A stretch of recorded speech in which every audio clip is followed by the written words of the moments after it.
It's Wednesday, January 14th. Today on Your Morning Atlantic, the Jansen Baker double murder trial continues today in Moncton. Your top news headlines just ahead. And the crisis in the restaurant industry. We'll look at why so many eateries are closing and if there's a way to stop the trend. That's in our second hour. Plus, being on the rebound isn't always a bad thing. We'll check out rebounding and find out why it's such a good workout. All that and so much more just ahead on the Wednesday edition of Your Morning Atlantic.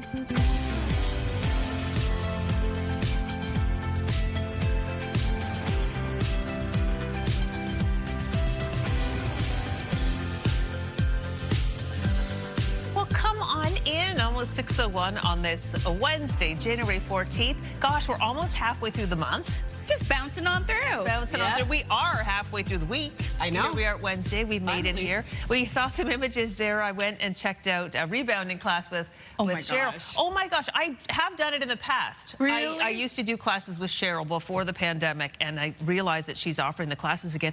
Oh my gosh, I'll be back. So much fun. It looks so much fun from just that short bit of video that we just saw. Watching you do it, I'm like, oh my gosh, I'm smiling watching you have a great time. It's fun. Like I like the intensity, so I was like making, doing the wild stuff. But you can just be more gentle on the mat. Like she actually needs a hip replacement, and she can barely walk. She needs a cane to walk, but she can do that, which amazing. Is wild. Yeah, anyway, we'll get into that later.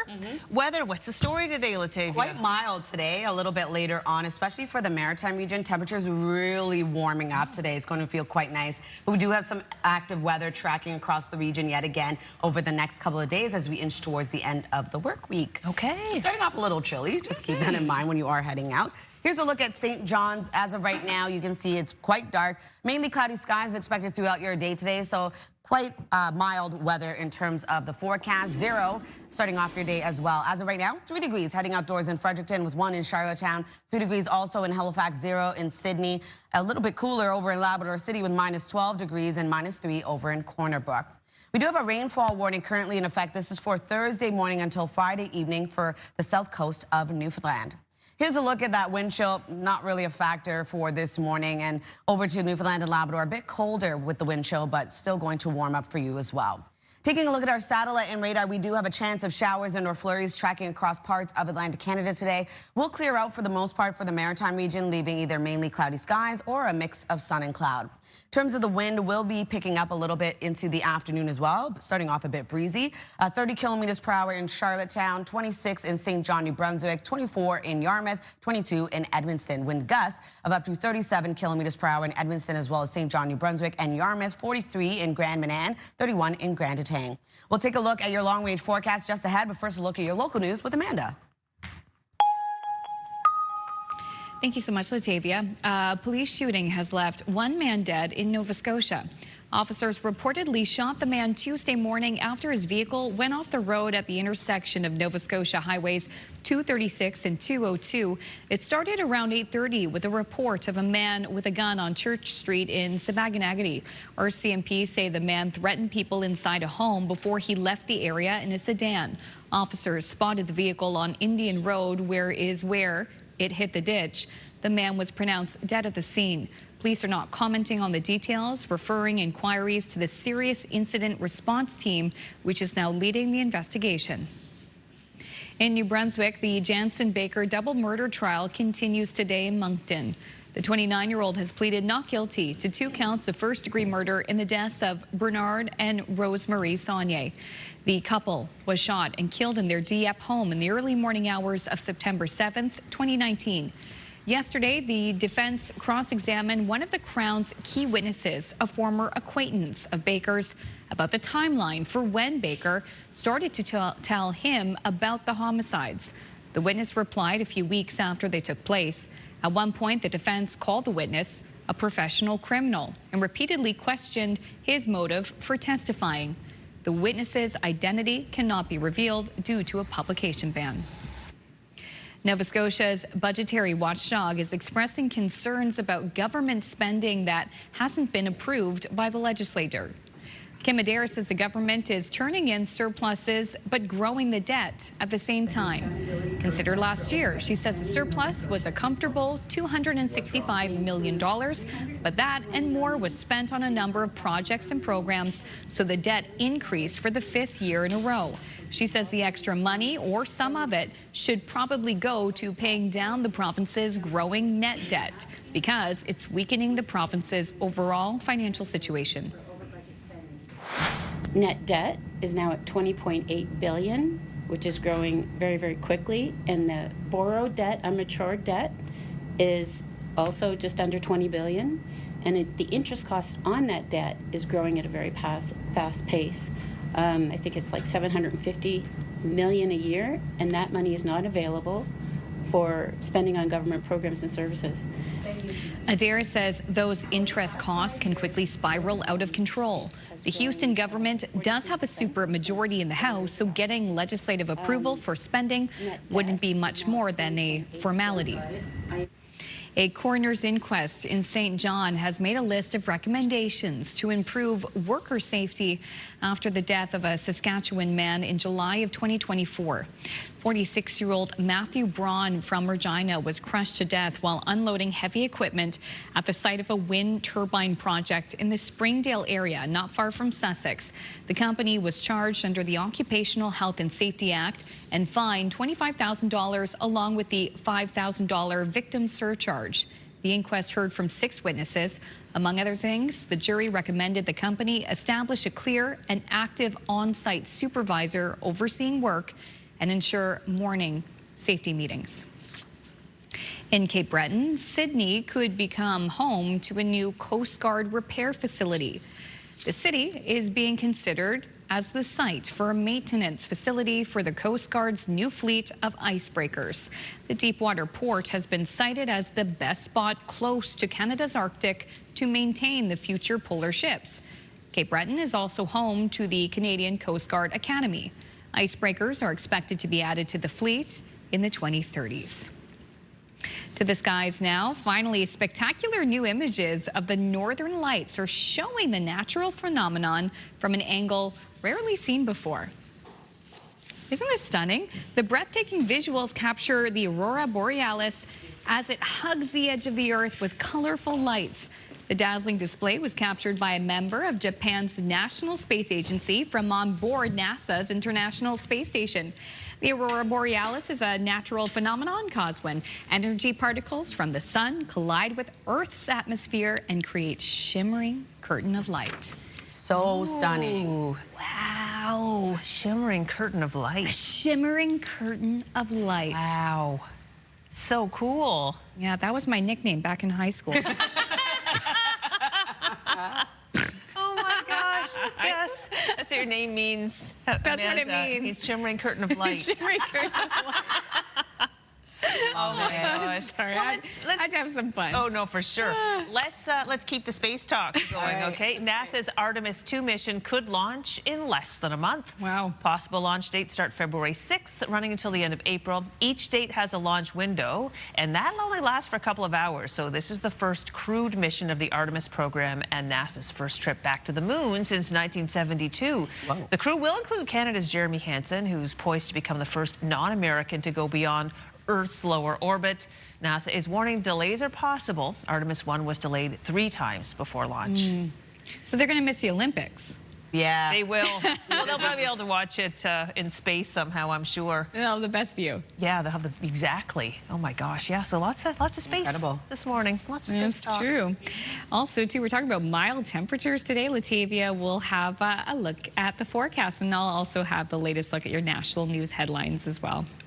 Good morning to our viewers in Truro. It's very quiet outside the city's library this morning. The holiday lights still up, all aglow.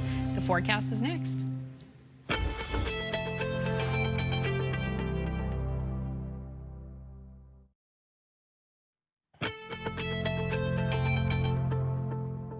Good morning and welcome back. The time now is 6:12. We're taking a live look at Halifax. It's quite dark early this morning and currently 3 degrees in your area. Weather is brought to you by the Atlantic Lottery mobile app. Not a bad start to the day, much milder starting off the day, especially for the Maritime region. 3 degrees currently in Fredericton, 1 in Charlottetown and in Sydney, 0 over in St. John's, Newfoundland, -12 in Labrador City. We do have a rainfall warning currently in effect for the south coast of Newfoundland. Thursday morning until Friday evening, we're expecting rainfall at around 50 to 80 millimeters, so will be a bit more significant of a rainfall. Here's a look at our forecast timeline. For the Maritime region, we're looking at a chance of showers and or flurries, and for Newfoundland and Labrador, snow and or rain will be moving in. Into the afternoon, could be seeing some of that mixed precipitation clear out of the Maritime region, seeing either a mix of sun and clouds to mainly cloudy skies, but still holding on to a bit of precipitation for northern New Brunswick, as well as into Cape Breton Island, eastern Nova Scotia. Snow will continue into Newfoundland, and then for Labrador, we're looking at periods of snow throughout your day as well. Into this evening, pretty much the same, but we do have another system making its way over. It's going to be bringing showers and or flurries back around for the Maritime region. But because the temperatures remain quite warm, we're going to see mostly in the terms of rain for parts of the region. If you're wondering about precipitation totals, looking at around 2 to 5 millimeters for New Brunswick and parts of Nova Scotia, the heaviest being into the southwestern region at around 10 to 20 millimeters, and then 2 to 20 as well for Newfoundland. In terms of our snowfall outlook, we will be getting accumulation into the northern region of New Brunswick at around 1 to 5 centimeters.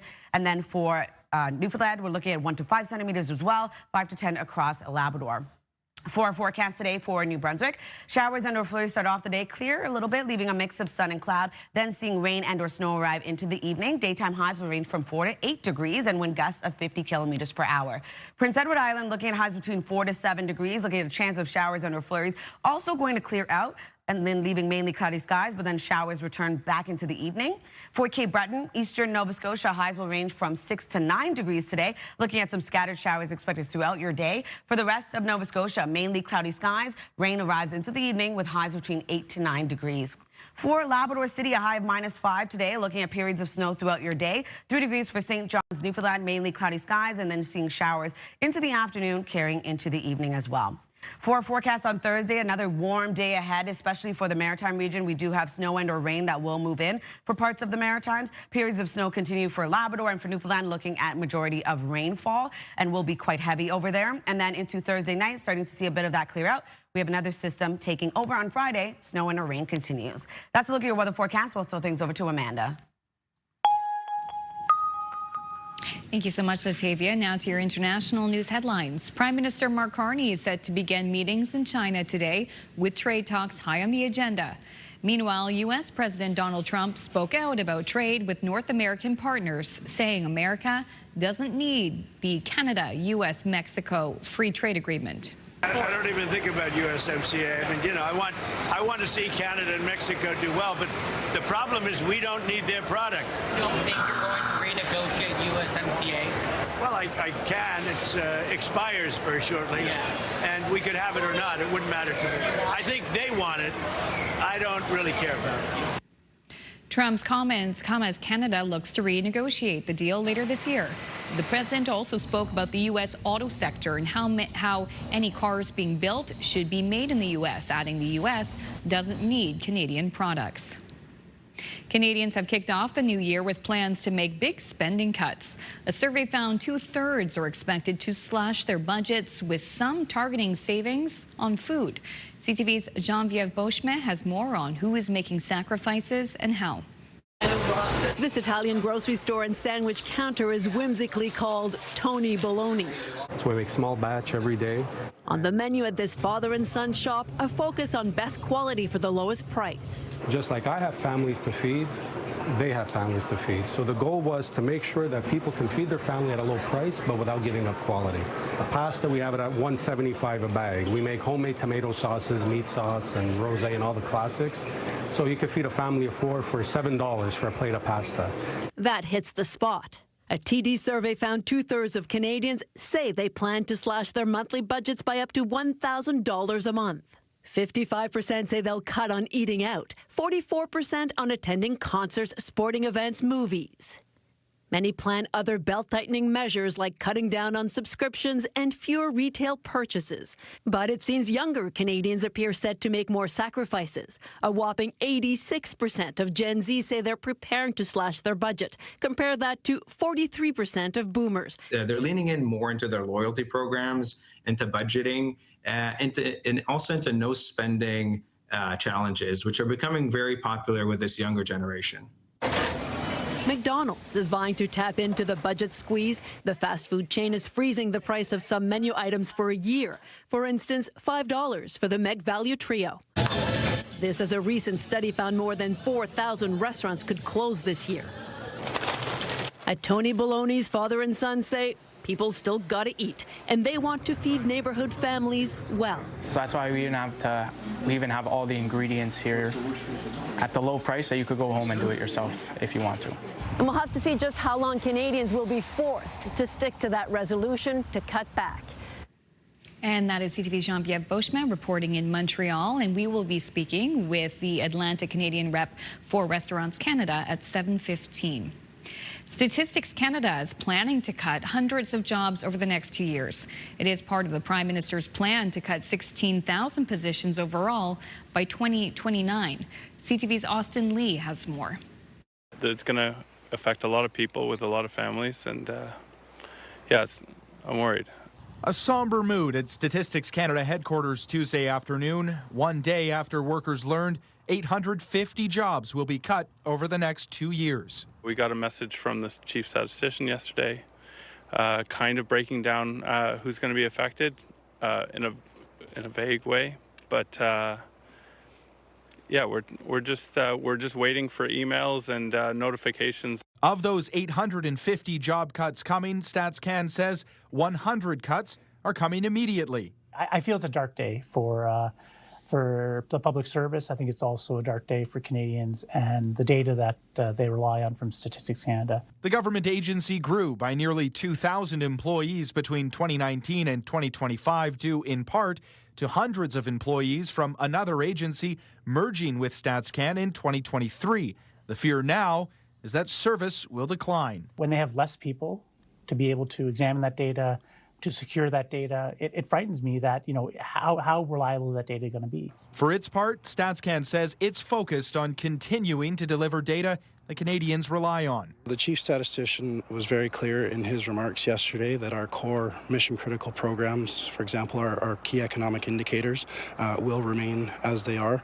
That is a priority for the agency. But union leaders say the agency is relied upon for more than just key economic indicators. They might be concentrating on core data, but there's so many things that Statistics Canada does that Canadians don't see. That's very key to our future. In the meantime, workers are on standby, wondering if they'll have a job in 2 years. Waiting for those emails and waiting for those messages from our management to let us know which direction they're going. Austin Lee, CTV News. A quick break here on Your Morning Atlantic. When we return, TSN will have your must-see moment, and we'll also have your top business headlines as well. Please stay with us. We'll be right back.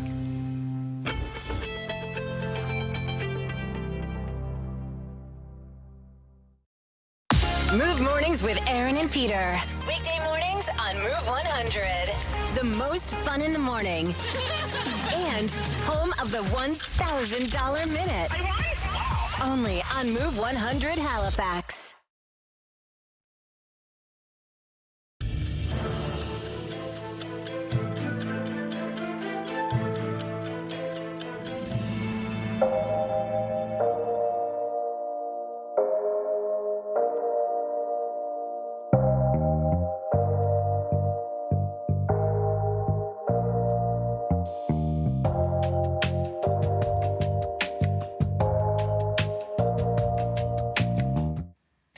Back to you. It's 6:24 and time now to check in with our friends at TSN Sports Center for today's must-see moment. Hello, everyone. Glenn Sheeler inside the TSN Sports Center newsroom with your must-see moment from Tuesday. And for it, let's go to Washington for the Habs and Caps. Montreal with a 2-on-1. Cole Caulfield is stopped by Logan Thompson, jumps on the rebound, feeds Alexander Texier, but he is absolutely raw. Look at a sprawling Logan Thompson sliding across, making the incredible save. That is why he was named to Canada's Olympic roster. Thompson with your must-see moment from Tuesday. And tonight on TSN, it's Tangerine Raptors basketball. Raps taking on the Pacers. Tip-off for that, 7 p.m. Eastern. That's all from the newsroom, everyone. Have a great day.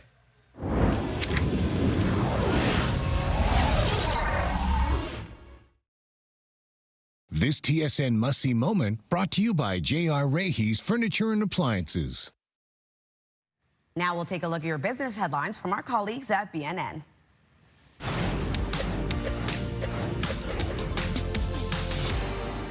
The U.S. president says the trade deal negotiated during his last term in office is now irrelevant. Trump was touring a Michigan Ford plant today when he spoke about CUSMA, saying we could have it or not, it wouldn't matter. The deal is supposed to be reviewed this year, but Washington called off early negotiations late last year after an Ontario-sponsored ad campaign about tariffs upset the U.S. president. Here are the closing numbers for the day. The Canadian dollar hardly moved. It's at 72.04. West Texas Intermediate up $1.62 to 61.12.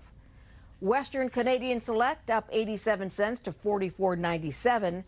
And the TSX lost 4 points today after a record close yesterday. Those are your business headlines. I'm Marilla Fernandez. Taking a look at our 3-day forecast for New Brunswick today, a chance of showers and/or flurries with a high of 8 degrees. We'll be seeing sunny breaks into the afternoon. Rain and/or snow arrives into the evening. On Thursday, a high of 5 degrees, rain and/or snow across the province. Then on Friday, a high of 1 degree. We do have a chance of showers and/or flurries expected to return. For Nova Scotia today, we are going to see a high of 8 degrees, mainly cloudy skies with a chance of some scattered showers. And then on Thursday, a high of 9 degrees with periods of rain across the province. Then on Friday, looking at a high of 3 degrees, showers and/or flurries. Prince Edward Island, a high of 6 degrees today. We do have a chance of showers and/or flurries clearing, leaving mainly cloudy skies. Showers arrive yet again into the evening. 8 degrees on Thursday with rain, and on Friday, 3 degrees with rain and/or snow.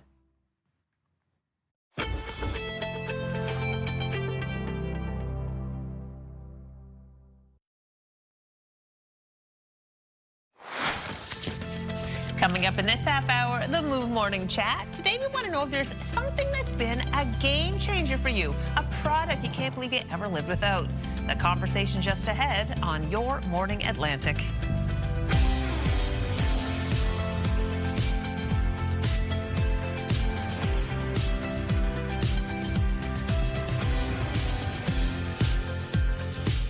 Hey, good morning. It's Wednesday, January 14th, 6:30. We're so happy that you could join us, be part of our morning. We also love to hear from you when it comes to the Move Morning Chat. 10400 is the number. It's that simple. You don't have to enter like a 902 or 506. Yeah, it's just 10400, and we want to get your answers to the Move Morning Chat. We're going to have that conversation coming up in just a few minutes. But you can text us about anything. You can let us know how you're enjoying the show. Maybe a possible segment that you would like to see. Yeah. Like if you really love political interviews or whatever you'd like to see. Yeah. Let us know. More animals. You know what we are looking for right now, actually? Some legal questions for our legal insiders reports. If you got kind of a legal question you want to have answered, send it our way. Might get chosen to be explored further. Absolutely. All right, now we're going to switch gears, talk about the weather. A bit colder for parts of Atlantic Canada, but for the Maritime region specifically, quite a warmer start to the day. Switch the jacket around, hey? Absolutely. Kind of wet for parts of the region as well. We do have mixed precipitation tracking across parts of Atlantic Canada. For Charlottetown, looking at a chance of some showers and/or flurries. So as you can see here, the roads are wet at this time, but currently 1 degree in your area. 1 degree starting off the day in Sydney as well, 3 degrees in Halifax and in Fredericton. Much colder over in Labrador City, minus 12 degrees, and 0 into St. John's, Newfoundland. We do have a rainfall warning now in effect for the south coast of Newfoundland for Thursday morning until Friday evening. Taking a look at the wind chill, as you can see here, still a bit cooler for Newfoundland and Labrador. Just something to keep in mind when you are heading out early this morning. Taking a look at our satellite and radar, from what you can see here, chance of showers and/or flurries for the Maritime region, snow and/or rain for both Newfoundland and Labrador today. So keep that in mind. make sure to allot some extra time on your morning commute because of the mixed precipitation we're seeing. And in terms of the current wind across the Maritimes, as of right now, 26 kilometers per hour in Charlottetown and in Grand Etang.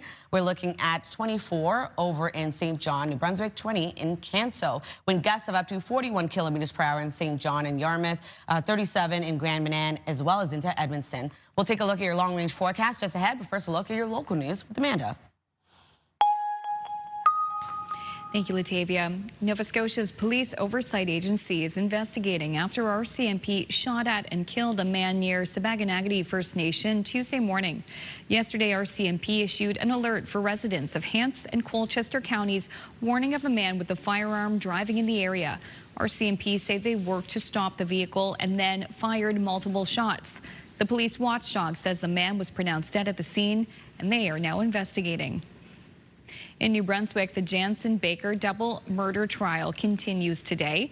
The 29-year-old has pleaded not guilty to 2 counts of first-degree murder in the deaths of Bernard and Rosemarie Saunier. The couple was shot and killed in their Dieppe home in the early morning hours of September 7th, 2019. Yesterday, the defense cross-examined one of the Crown's key witnesses, a former acquaintance of Baker's, about the timeline for when Baker started to tell him about the homicides. The witness replied a few weeks after they took place. And at one point, the defense called the witness a professional criminal and repeatedly questioned his motive for testifying. The witness's identity cannot be revealed due to a publication ban. Now to a sobering statistic. Every year, about 2,000 New Brunswickers die in preventable ways. That includes everything from collisions to suicides and overdoses, but mostly from diseases like lung cancer and heart disease. It's the first time the data has been gathered like this in hopes of finding out why. What we found is when people pursue those questions locally, there are elements, perhaps they have a very vulnerable population financially, and perhaps there are many obstacles like transportation, for example, that make it that they don't do their follow-up tests. Colorectal screening rates in New Brunswick are lower than other provinces, and we don't have specific data as to why. A lung cancer screening program is supposed to be operational this summer. The Cancer Society is also hoping the province considers raising the legal age to buy tobacco from 19 to 21. Health officials on PEI are urging islanders to only use emergency departments for urgent medical issues. Health PEI says the province's hospitals are currently operating above normal capacity. The department says it's added 43 acute care beds, but officials note there are a high number of patients who no longer need acute care but are still in hospital beds because they don't have adequate care at home or they're waiting for long-term care. The agency is warning of longer wait times and asking for patience from patients. Halifax is looking at a new approach to the old problem of littering. The short answer is specifically for littering. There's not fines being issued. Part of the conversation is illegal dumping, and that's on top of the safety side and the need for enforcement where possible. At the end of the day, Council voted to review its bylaws and propose changes to help both the proactive and reactive side. They'll also pen a letter to the province requesting collaboration to increase litter enforcement around highways and roadways. Finally, common practice here in Atlantic Canada is now off the table in parts of Europe, where several countries have cracked down on boiling lobsters alive. As CTV's Josh Smith reports, questions around animal welfare and whether lobsters feel pain have put the generations-old cooking method under the microscope. Boiling live lobsters has been banned in the United Kingdom, Switzerland, Norway, and New Zealand. The Lobster Council of Canada's executive director, Jeff Irvin, is watching the new policy unfold in the UK. If they're dealing with live lobster, that they are no longer able to boil them live. So they'll have to kill them in a different way. They'll have to stun them, or they'll have to cut them in half with a large knife. In an industry worth almost $3 billion annually to Atlantic Canada, Irvin says it's still too early to know what the UK's decision will mean for the Maritimes. It's too early to know what the impact will be, but I don't expect it will have a massive impact. We have 40 other countries we sell to.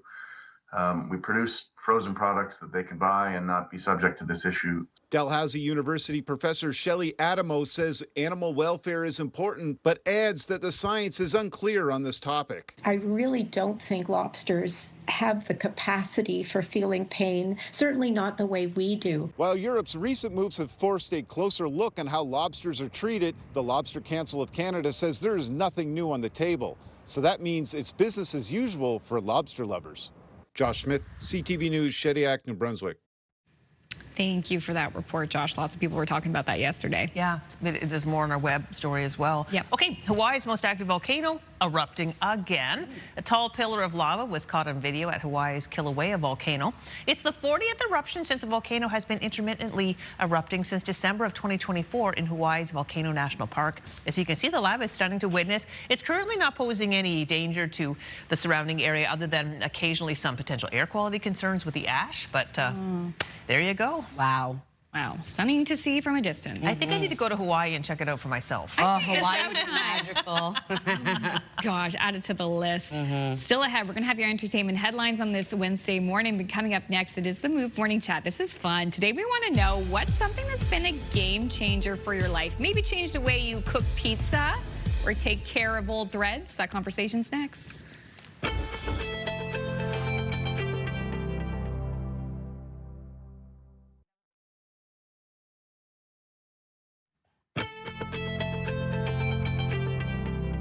Good morning, Atlantic, Canada. The time now is 6:41. We're taking a live look at Edmonton. 0 currently early this morning. We are expecting a chance of some showers and or flurries for your area a little bit later on, and then clearing into the afternoon. We are expecting a bit of a wintry mix for parts of the region, but a much warmer start to the day for the Maritimes. As of right now, it is 3 degrees heading outdoors in Fredericton as well as into Halifax, 1 in Sydney and Charlottetown, minus 12 degrees starting off your day in Labrador City, and 0 into St. John's, Newfoundland. We do have a rainfall warning in effect for Thursday morning until Friday evening for the south coast of Newfoundland, expecting some significant rainfall at around 50 to 80 millimeters.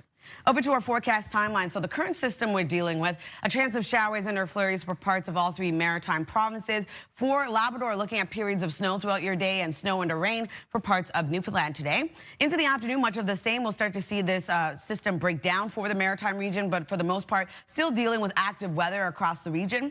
Into this evening, that's when we start to see that system completely clear out. But we do have another one wrapping back around, bringing rain into the maritime region and some mixed precipitation still looming for parts of Newfoundland and Labrador.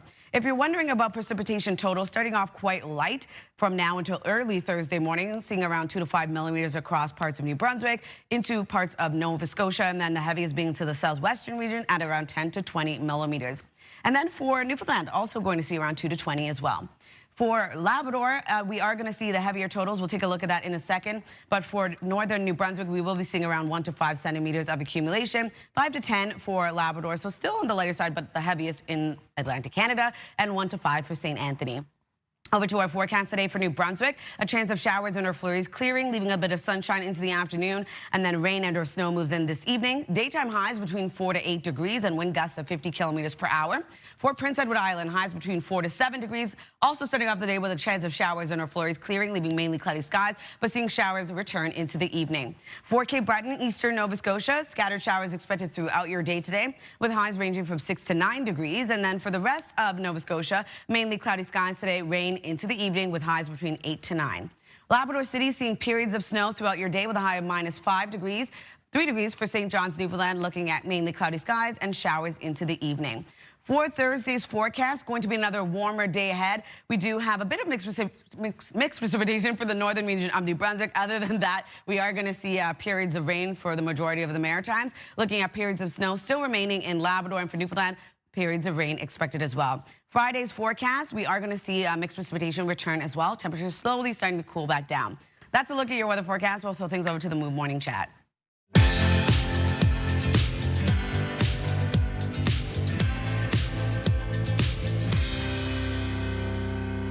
Happy Wednesday. We're joined now by Aaron and Peter for the Move Morning Chat. Today, we were talking about what is something that's new in your life recently that's really been a game changer. And Aaron, you have a delicious story behind this one. It's so silly, and it doesn't have to be anything major. It can be just something little. It could be a big appliance. But I was saying to Peter that I'm late to the pizza stone game. I bought a pizza stone that I found on sale. I never really made homemade pizza. It wasn't really my thing. I love pizza. I would just order in or take out whatever. But this pizza stone, I used it for the first time over the weekend. I could not believe the difference it made in the quality of pizza. It honestly I felt like a true professional. I was like, this is amazing. Where have I been? Peter's had one forever. He has a pizza oven. He's like, of course, everybody needs one of those. So anyway, I'm telling everyone, if you don't have a pizza stone, it's going to change your life for the better. And if you don't have a battery daddy, you're in big trouble. Oh, Peter, you sound like my husband. He loves his battery daddy. I'm like, excuse me, what's a battery daddy? It's simply a case, a small case, like a briefcase almost, although it's clear plastic, and it's where you store all your batteries. And if you have kids, then you have batteries around the house all the time. But there may be, falling out of the package. You don't know where they are. Well, the battery daddy keeps them all together, and you have all the different sizes there when you need them. And it has a battery tester as well, so that if you're wondering, is this thing still good, you can test it right there.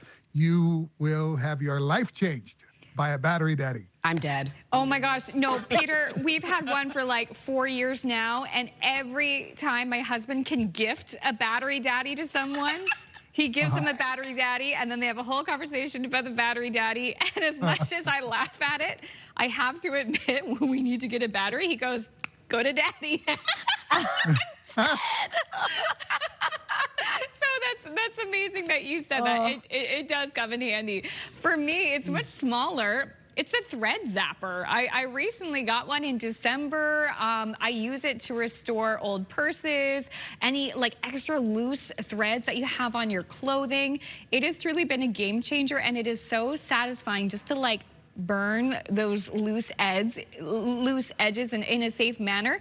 In fact, I have these boots. I've only had them for a couple of years. They were starting to fray, so I used on the boots. I know some people save their money. They don't buy it. It's roughly like $20, $25. They just use like a match. I'm not brave enough to do that, but I am very much enjoying my thread zapper. Why not? Elevating your clothes and your shoes. Yeah. For me, it's not something that's new necessarily. I've had these items for 4 years, but kind of elevating my skincare routine, especially a nighttime routine, because I have kids. I don't have time for that usually, but now I'm trying to make that time. So a red light therapy mask, I'm trying to put that into use again, and my microcurrent new face tool kind of zaps my face in. It's temporary. So by the morning, I'm still puffy and bloated and big, but at least at night, I'm looking like a model before I go to bed. I love it. You look like a model every day. Oh, you're very different than the thread zapper. Yeah, exactly. Now we're going to throw the question over to our viewers. Text us at 10400, and we'll read your answers later in the show.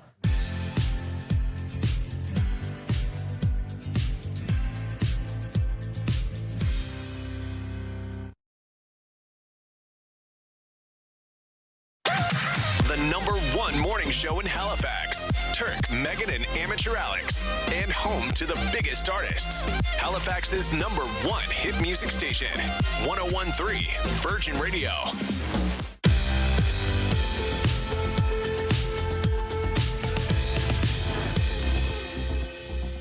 Welcome back. The time now is 6:51. We're going to head over to Hollywood and take a look at your entertainment headlines. Trevor Noah is on board to host the Grammy Awards one last time. This will be Noah's 6th consecutive year hosting the ceremony. Nominees this year include Kendrick Lamar, Sabrina Carpenter, and Bad Bunny. The Grammy Awards will air on CBS and Paramount Plus on Sunday, February 1st.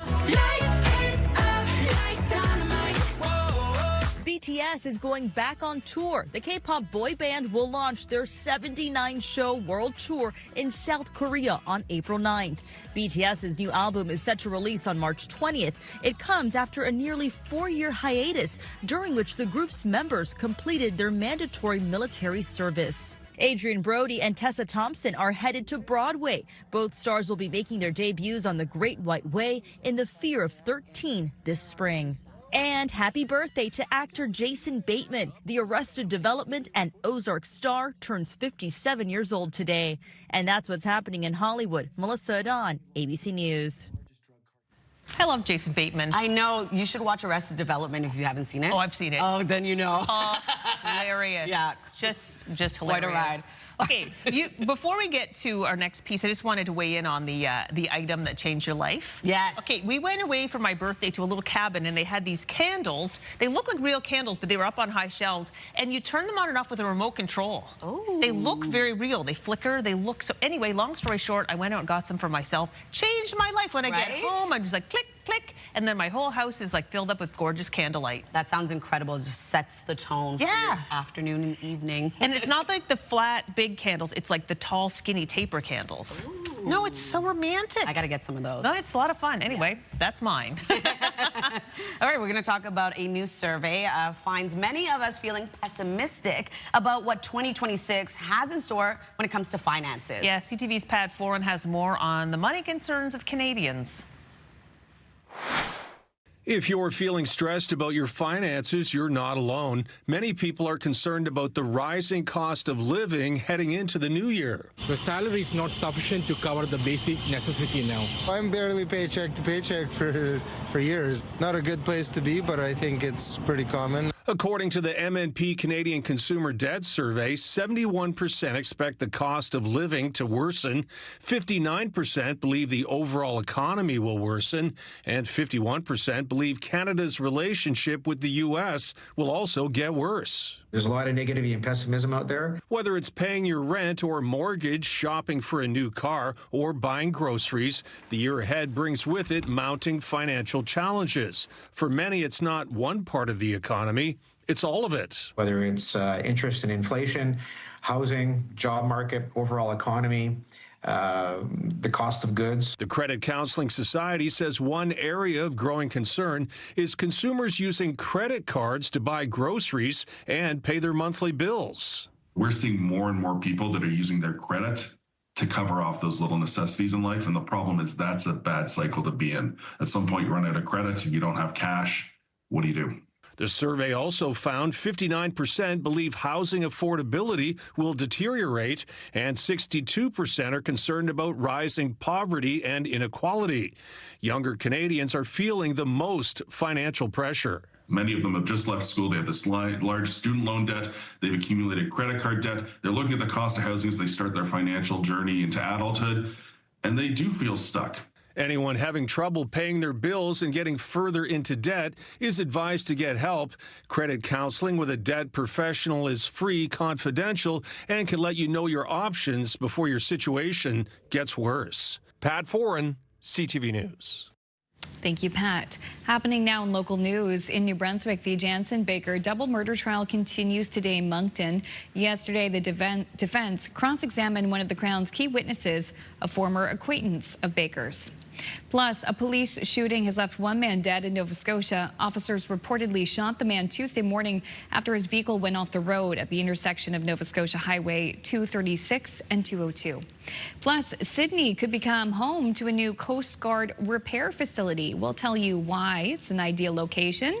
Those details coming up next in your local news. But first, Latavia has the 3-day. Thanks, Amanda. Starting off in New Brunswick, a daytime high of 8 degrees today. We do have a chance of showers and or flurries. We'll clear, leaving some sunny breaks into the afternoon, but rain and or snow returns into the evening. On Thursday, a high of 5 degrees. We do have rain and or snow across the province. On Friday, cooling down to 1 degree. A chance of showers and or flurries returns. Nova Scotia is seeing a high of 8 degrees today as well. Mainly cloudy skies with scattered showers. And then on Thursday, looking at a high of 9, we do have rain across the province. On Friday, cooling down to 3 degrees. Showers and or flurries. Prince Edward Island, 6 degrees today. Mixed precipitation. Rain on Thursday with a high of 8 and 3 degrees on Friday. Rain and or snow across the island.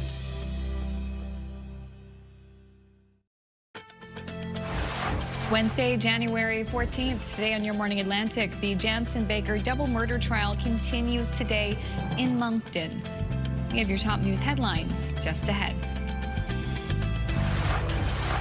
Restaurant woes. Establishments across Canada are feeling the effects of penny pinching consumers. We'll chat with restaurants about the impacts and how we can help.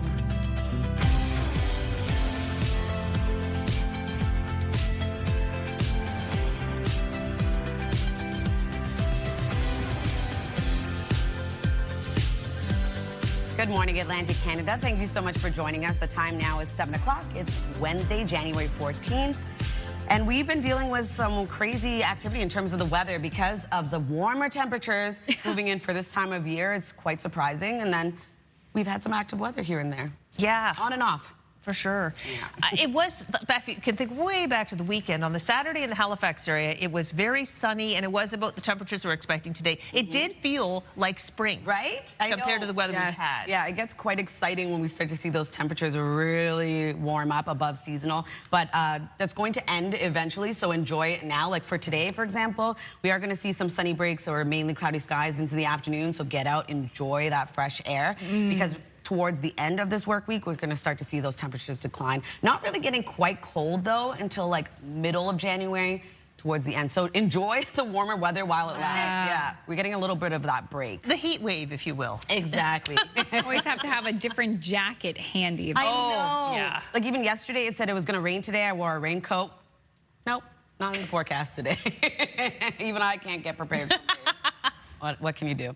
All right, we're going to take a look at Lunenburg early this morning. There is a chance of some showers and or flurries moving in across the Maritime region early in the morning. Keep that in mind when you are heading out into the afternoon, starting to see a lot of that activity clear out if we do get any. And quite a warm start to the day. 4 degrees as you head outdoors in Fredericton. As of right now, it is 5 in Yarmouth, 1 degree in Charlottetown and Sydney, 3 degrees in Halifax, -19 over in Happy Valley Goose Bay, and -2 degrees over in Gander.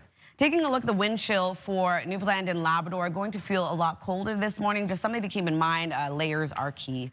Over to the rainfall warning in effect for the south coast of Newfoundland. This is for Thursday morning until Friday evening. So we do still have active weather tracking across the region. As of right now, a chance of showers and or flurries for the Maritimes that will clear for the most part, leaving either mainly cloudy skies or some sunshine. Newfoundland and Labrador will be dealing with periods of snow and or rain today. In terms of the current wind for the Maritime region, will be a bit breezy, especially into the afternoon. As of right now, we're looking at 26 kilometers per hour for Grand Manan, 24 into North Cape and St. John, New Brunswick, 26 in Charlottetown. Wind gusts of up to 41 kilometers per hour for St. John and Yarmouth, 37 in Grand Manan and 30 in Bathurst. We'll take another look at your forecast just ahead, but first a look at your local news with Amanda. The Jansen Baker double murder trial continues today in Moncton. The 29-year-old has pleaded not guilty to 2 counts of first-degree murder in the deaths of Bernard and Rosemarie Saunier. The couple was shot and killed in their Dieppe home in the early morning hours of September 7th, 2019. Yesterday, the defense cross-examined one of the Crown's key witnesses, a former acquaintance of Baker's, about the timeline for when Baker started to tell him about the homicides. The witness replied a few weeks after they took place. At one point, the defense called the witness a professional criminal and repeatedly questioned his motive for testifying. The witness's identity cannot be revealed due to a publication ban. A police shooting has left 1 man dead in Nova Scotia. Officers reportedly shot the man Tuesday morning after his vehicle went off the road at the intersection of Nova Scotia Highways 236 and 202. It started around 8:30 with a report of a man with a gun on Church Street in Sabaganagati. RCMP say the man threatened people inside a home before he left the area in a sedan. Officers spotted the vehicle on Indian Road, which is where it hit the ditch. The man was pronounced dead at the scene. Police are not commenting on the details, referring inquiries to the Serious Incident Response Team, which is now leading the investigation. Canada's transport minister says the future is looking bright in St. John. Stephen McKinnon was in the city to mark the completion of the port's $250 million modernization project. CTV's Avery McRae has more. This province is going to be once again called to be part of a national effort. It's an effort that is happening nationwide to facilitate a smoother flow of goods across the country and bolster Canada's trade with markets outside the U.S. According to the federal government, St. John sits on some of the most strategic real estate on Earth. That is the real estate that allows us to expand, to double our trade and our ability to trade with the rest of the world. Not only does Ottawa believe St. John is a key corridor, but so do the port's partners. We've signed up for a multi-decade lease with decades of extensions. We're not doing this for short term. We believe in this. We see it. And while the port is primed to play its part, there is more to be done. St. John Trade Corridor is growing, and we need to address some bottlenecks. One of them is the infamous Sims Corner intersection on the city's west side. Imagine a million TEUs going through Sims Corner and what that's going to do to the traffic, to the quality of life of neighbors. We need to do something with that intersection now. I know we'll be very interested in continuing to participate in the Sims Corner file. Sims Corner is but one of a series of pieces of infrastructure that will continue to make this port, help this port to grow. The Premier says a decision on the intersection's future could come in the next few months. Ava McRae, CTV News, St. John. Sydney could become home to a new Coast Guard repair facility. The city is being considered as the site for a maintenance facility for the Coast Guard's new fleet of icebreakers. The Deepwater Port has been cited as the best spot close to Canada's Arctic to maintain the future polar ships. Cape Breton is also home to the Canadian Coast Guard Academy. Icebreakers are expected to be added to the fleet in the 2030s. Some good news for travelers in northern New Brunswick. The Bathurst Airport will soon see a new airline with daily flights to neighboring Quebec. ProPair will begin flights to Montreal and Quebec City starting at the end of this month. There are then direct connections from those airports to Ottawa, Sudbury and Rouyn-Noranda, where the airline is based. The Montreal flight is nonstop, 4 days a week. The other 3 days will include a Quebec City stopover. Flights will increase to 14 a week by mid-March. Finally, this is a first for Barbie and a step forward for inclusivity. Mattel has released its Barbie reflecting people living with autism. It was developed in cooperation with the Autistic Self-Advocacy Network. Some of its details include bendable elbows and wrists that allow for repetitive movements.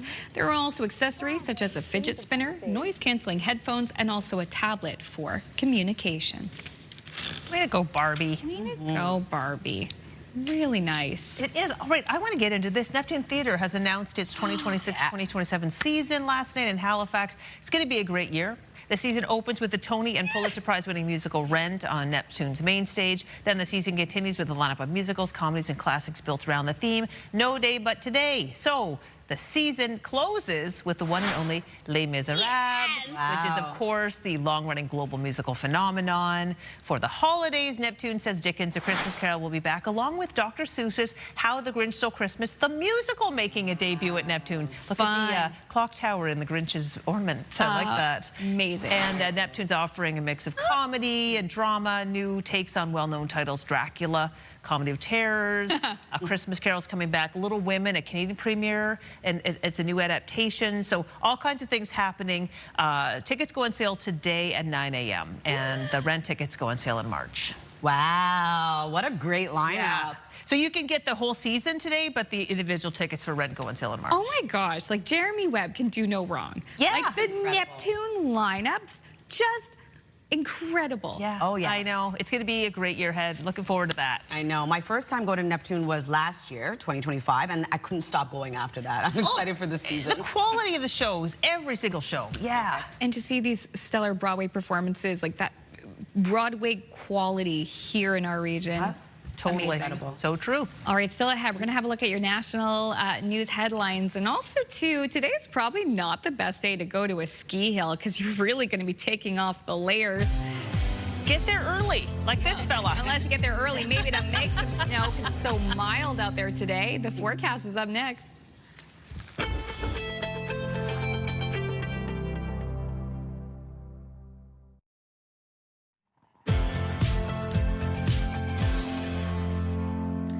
Good morning and welcome back. The time now is 7:12. We're taking a live look at Halifax over in Argyle Street. 3 degrees starting off your day and mainly cloudy skies expected throughout the day today before mixed precipitation returns into the evening.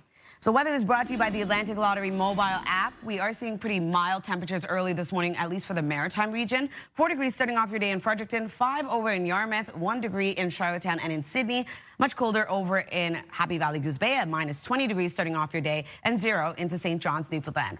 We do have a rainfall warning in effect for the south coast of Newfoundland. This is for Thursday until Friday evening. We are going to see some significant rainfall at around 50 to 80 millimeters. Over to our forecast timeline for today. We are seeing active weather in the forecast, a chance of showers or flurries for parts of all 3 maritime provinces. For Labrador, going to see periods of snow throughout your day, and then for Newfoundland, looking at snow and or rain. So a lot of this mixed precipitation will start to clear out of the maritime region, still holding on to some shower activity for northern New Brunswick, eastern Nova Scotia. Taking us into early tomorrow morning, we are going to see another system make its way over, but temperatures remain much warmer than we saw even yesterday in yesterday's forecast. In terms of the rainfall outlook, looking at around 2 to 5 millimeters of accumulation for parts of New Brunswick and Nova Scotia. The heaviest being into the southwestern region of the province, 10 to 20 millimeters expected. And then across Newfoundland, looking at around 2 to 20 as well. For our snowfall outlook, seeing accumulation for northern New Brunswick at around 1 to 5 centimeters. 1 to 5 centimeters of accumulation as well for St. Anthony. And then for Labrador, looking at around 5 to 10 centimeters. So for New Brunswick today, we are looking at a chance of showers and or flurries, clearing, leaving a bit of sunshine into the afternoon, but also seeing rain and or snow move back into the evening. Daytime highs will range from 4 to 8 degrees. For Prince Edward Island, looking at highs between 4 to 7. We do have a chance of showers and or flurries starting off the day, clearing, leaving mainly cloudy skies, showers returning into the evening. And for Cape Breton, eastern Nova Scotia, same thing. We're looking at a chance of some scattered showers throughout your day today with highs between 6 to 9 degrees. And then for the rest of Nova Scotia, remaining warm for our daytime highs as well at around 8 to 9 degrees. Mainly cloudy skies with rain into the evening. Labrador City looking at periods of snow today with a high of -5. 3 degrees for St. John's, Newfoundland, mainly cloudy. And then seeing showers arrive into the afternoon and evening. For Thursday's forecast, another really warm day ahead. We do have a chance of showers and or flurries starting off the day, becoming snow and or rain for much of Atlantic Canada. And then into Thursday night, we'll start to see that clear out just a bit. And then into Friday, we do have another system bringing rain and or snow back around and temperatures slowly cooling down. So that's a look at your weather forecast. We'll throw things over to Amanda. Thanks, Latavia. International and national news now. We're waiting for updates on the condition of 4 people who were airlifted to hospital after a school bus rolled off an icy highway in western Manitoba Tuesday morning. According to our CMP, the bus was trying to pass another bus and went off the highway, rolled and came to a stop right side up. The vehicle was carrying 14 students and 1 adult. All 15 were taken to a local health center and 4 were airlifted to Winnipeg with serious but non-life-threatening injuries. Some range from spinal to stitches to broken shoulder bones and stuff like that. So it varies on injuries. The crash happened northwest of Winnipeg near the town of Swan River, close to the Saskatchewan border. Prime Minister Mark Carney is set to begin meetings in China today with trade talks high on the agenda. Meanwhile, U.S. President Donald Trump spoke out about trade with North American partners, saying America doesn't need the Canada-U.S.-Mexico free trade agreement. I don't even think about USMCA. I mean, you know, I want to see Canada and Mexico do well, but the problem is we don't need their product. You don't think you're going to renegotiate USMCA? Well, I can. It expires very shortly, and we could have it or not. It wouldn't matter to me. I think they want it. I don't really care about it. Trump's comments come as Canada looks to renegotiate the deal later this year. The president also spoke about the U.S. auto sector and how any cars being built should be made in the U.S., adding the U.S. does not need Canadian products. Canadians have kicked off the new year with plans to make big spending cuts. A survey found 2/3 are expected to slash their budgets, with some targeting savings on food. CTV's Geneviève Beauchemin has more on who is making sacrifices and how. This Italian grocery store and sandwich counter is whimsically called Tony Bologna. So we make small batch every day. On the menu at this father and son shop, a focus on best quality for the lowest price. Just like I have families to feed, they have families to feed. So the goal was to make sure that people can feed their family at a low price, but without giving up quality. The pasta, we have it at $1.75 a bag. We make homemade tomato sauces, meat sauce, and rosé, and all the classics.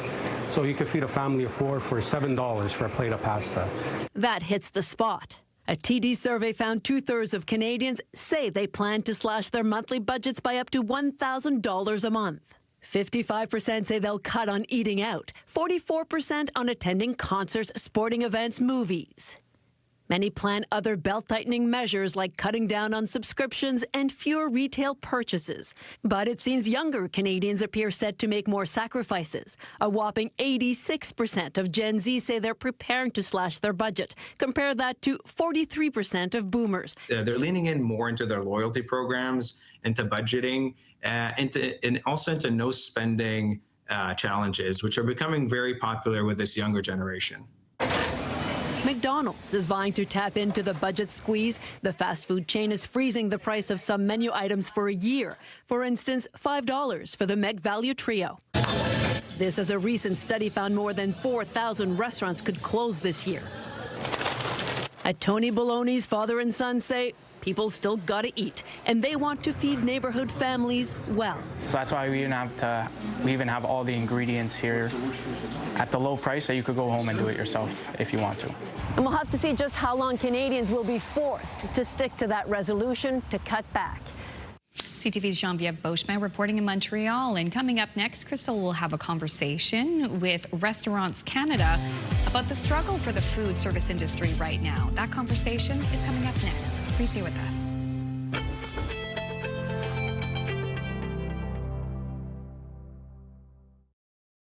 Move Mornings with Aaron and Peter. Weekday mornings on Move 100. The most fun in the morning.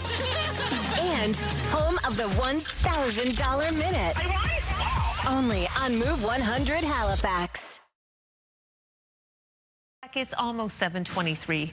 Now, many in the food service industry are struggling to keep their doors open these days. Restaurants Canada recently released new stats revealing that 41% of cafes and restaurants are operating at a loss or barely breaking even. Joining us from Rishabuktu, New Brunswick, is Janique Cormier, the Vice President Atlantic at Restaurants Canada. Good morning, Janique. Good morning. So this report from Dalhousie says that more than 4,000 restaurants nationwide are projected to close this year. 7,000 closed last year. Why is this happening in the industry? Listen, it's a bit of a perfect storm of circumstances. The reality is our industry never recovered from the pandemic.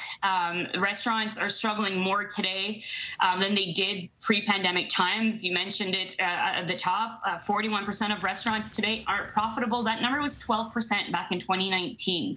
And so at a time where the costs to operate a restaurants are increasing significantly, Canadians are struggling to make ends meet on their end, and they're coming out to eat less often. And when they do go to restaurants, they're spending less. And so it's creating a perfect storm of circumstances where, unfortunately, some restaurants are having to make the hard decisions to close. So let's talk about some of these costs that are rising. What are the biggest costs that restaurants face right now?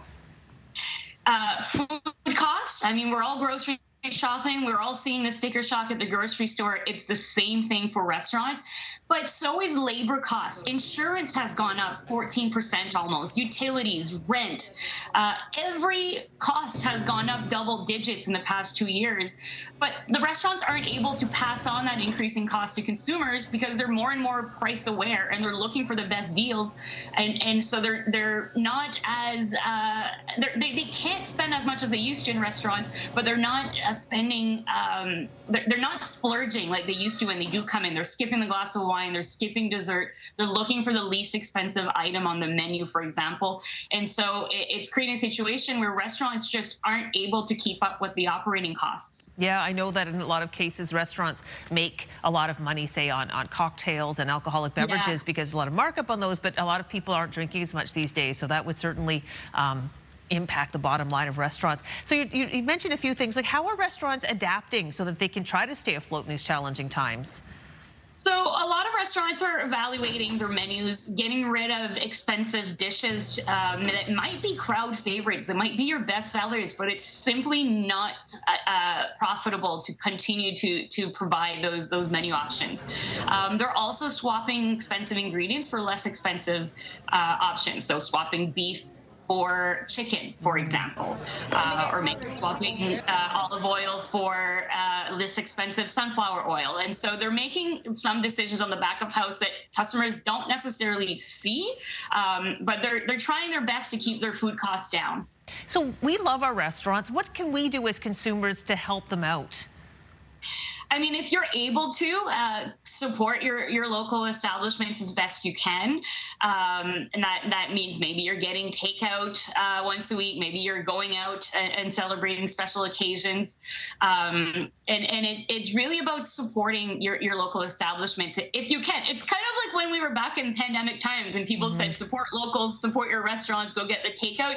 It's the same message today. We really need customers to come through our doors and spend their money in our establishment because we're simply not getting enough foot traffic as it is to cover the operating costs, and we're not getting customers to spend as much as they used to. The reality is customers are spending less today in restaurants than they did in 2019. But our costs are up, and so it's creating a perfect storm. Well, Janique, we really appreciate you shining a spotlight on this for us today, and good luck in 2026. Thank you. I appreciate it. Have a good day. You too. We'll take a break here on Your Morning Atlantic at 7:27. We'll be right back after this.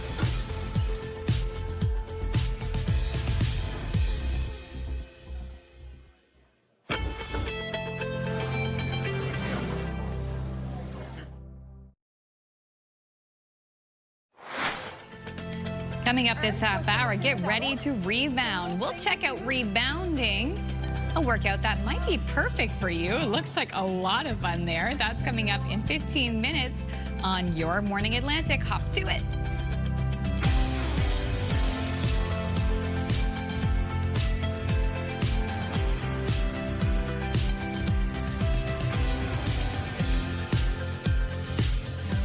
Good morning. Come on in. We're halfway through the show already, halfway through the week. So glad you are here with us. And yeah, this half hour we get to showcase rebounding. Cheryl is in her 60s.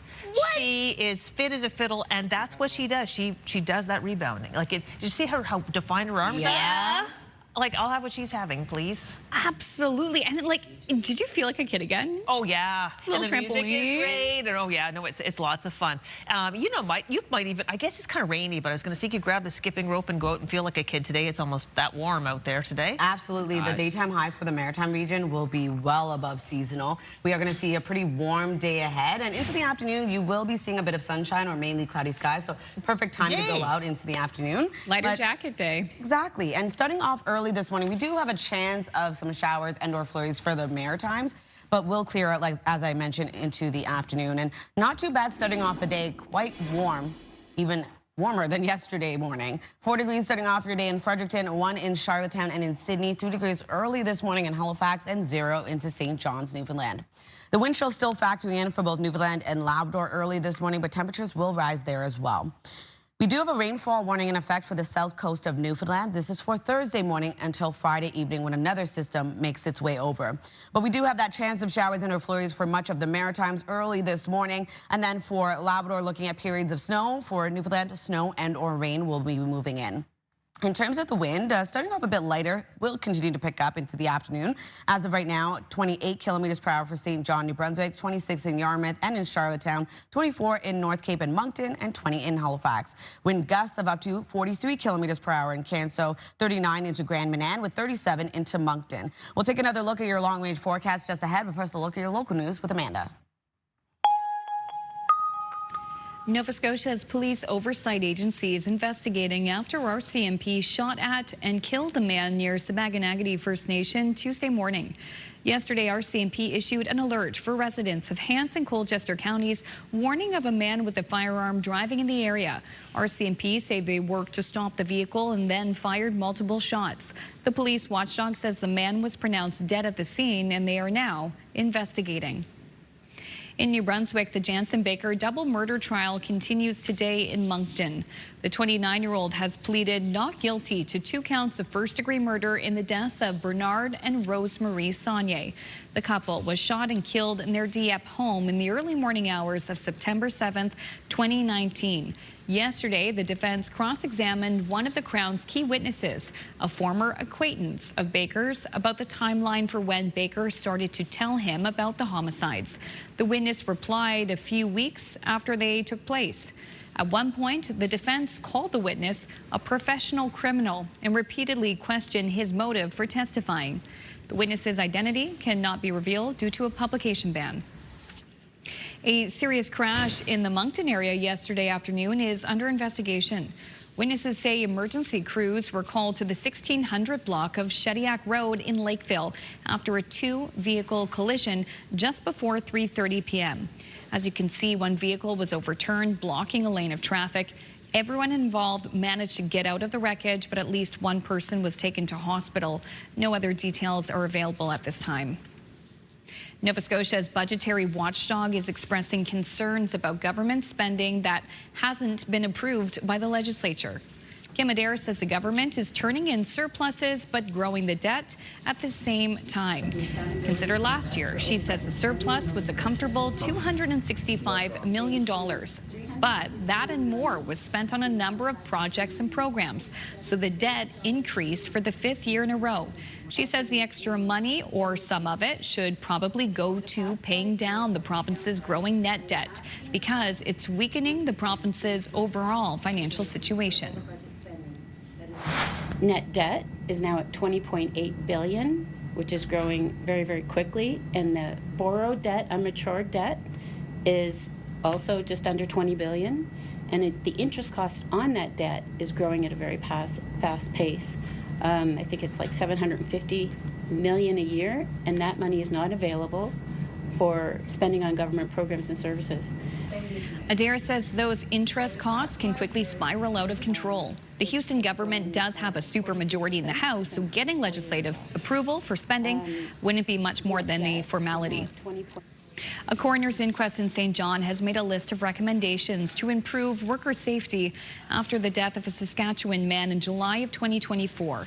46-year-old Matthew Braun from Regina was crushed to death while unloading heavy equipment at the site of a wind turbine project in the Springdale area, not too far from Sussex. The company was charged under the Occupational Health and Safety Act and fined $25,000 along with the $5,000 victim surcharge. The inquest heard from 6 witnesses. Among other things, the jury recommended the company establish a clear and active on-site supervisor overseeing work and ensure morning safety meetings. It's not yet clear just how long one of Halifax's harbor ferries will be out of service for. The vessel Vincent Coleman was pulled from service for repairs, but details on what the mechanical issue is or how long the repairs will take have not been released. For now, the city has reduced the Alderney ferry service to every 30 minutes on weekdays instead of the usual 15. The transit union says some of the mechanical issues could have been avoided had spare parts been stocked in advance. It goes on to say these parts come from Germany, so the lead time to acquire them is weeks, if not months out. Our members are ready to operate the proper number of ferries required for full service. That's a quote. Halifax transit staff say repairs are dependent on the shipment of required parts. Finally, you'll want to see this video. A zoo in Poland caught a sparring match between 2 very differently sized foes. One is much bigger, the one on the right, but they're going for it. Confidence is everything here. This is the moment a tiny deer chose to spar with a rhino, the 13-kilogram creature taking on a nearly 2-ton beast. Oh my gosh. The zoo says this behavior was driven by heightened hormones, and the male deer was brimming with testosterone. Yeah, but they're friends. Yeah, they've made up. They've made up. They're friends. Fine, but it looked even more like they were playing. Yeah. You know, it wasn't a fight to the death or anything. No. The deer would have won. Oh, for sure. The deer was feisty as heck. Yeah. Very it's like small cute. dogs. They think they're big dogs. Oh, and they're yeah. so, like, not vicious, but, like, they'll go at you. Oh, Yeah. Oh, yeah. You got to be careful. Oh, my. It's just like the funniest thing. Oh, my gosh. I love it. That was in Confidence. Poland. It's important to be confident.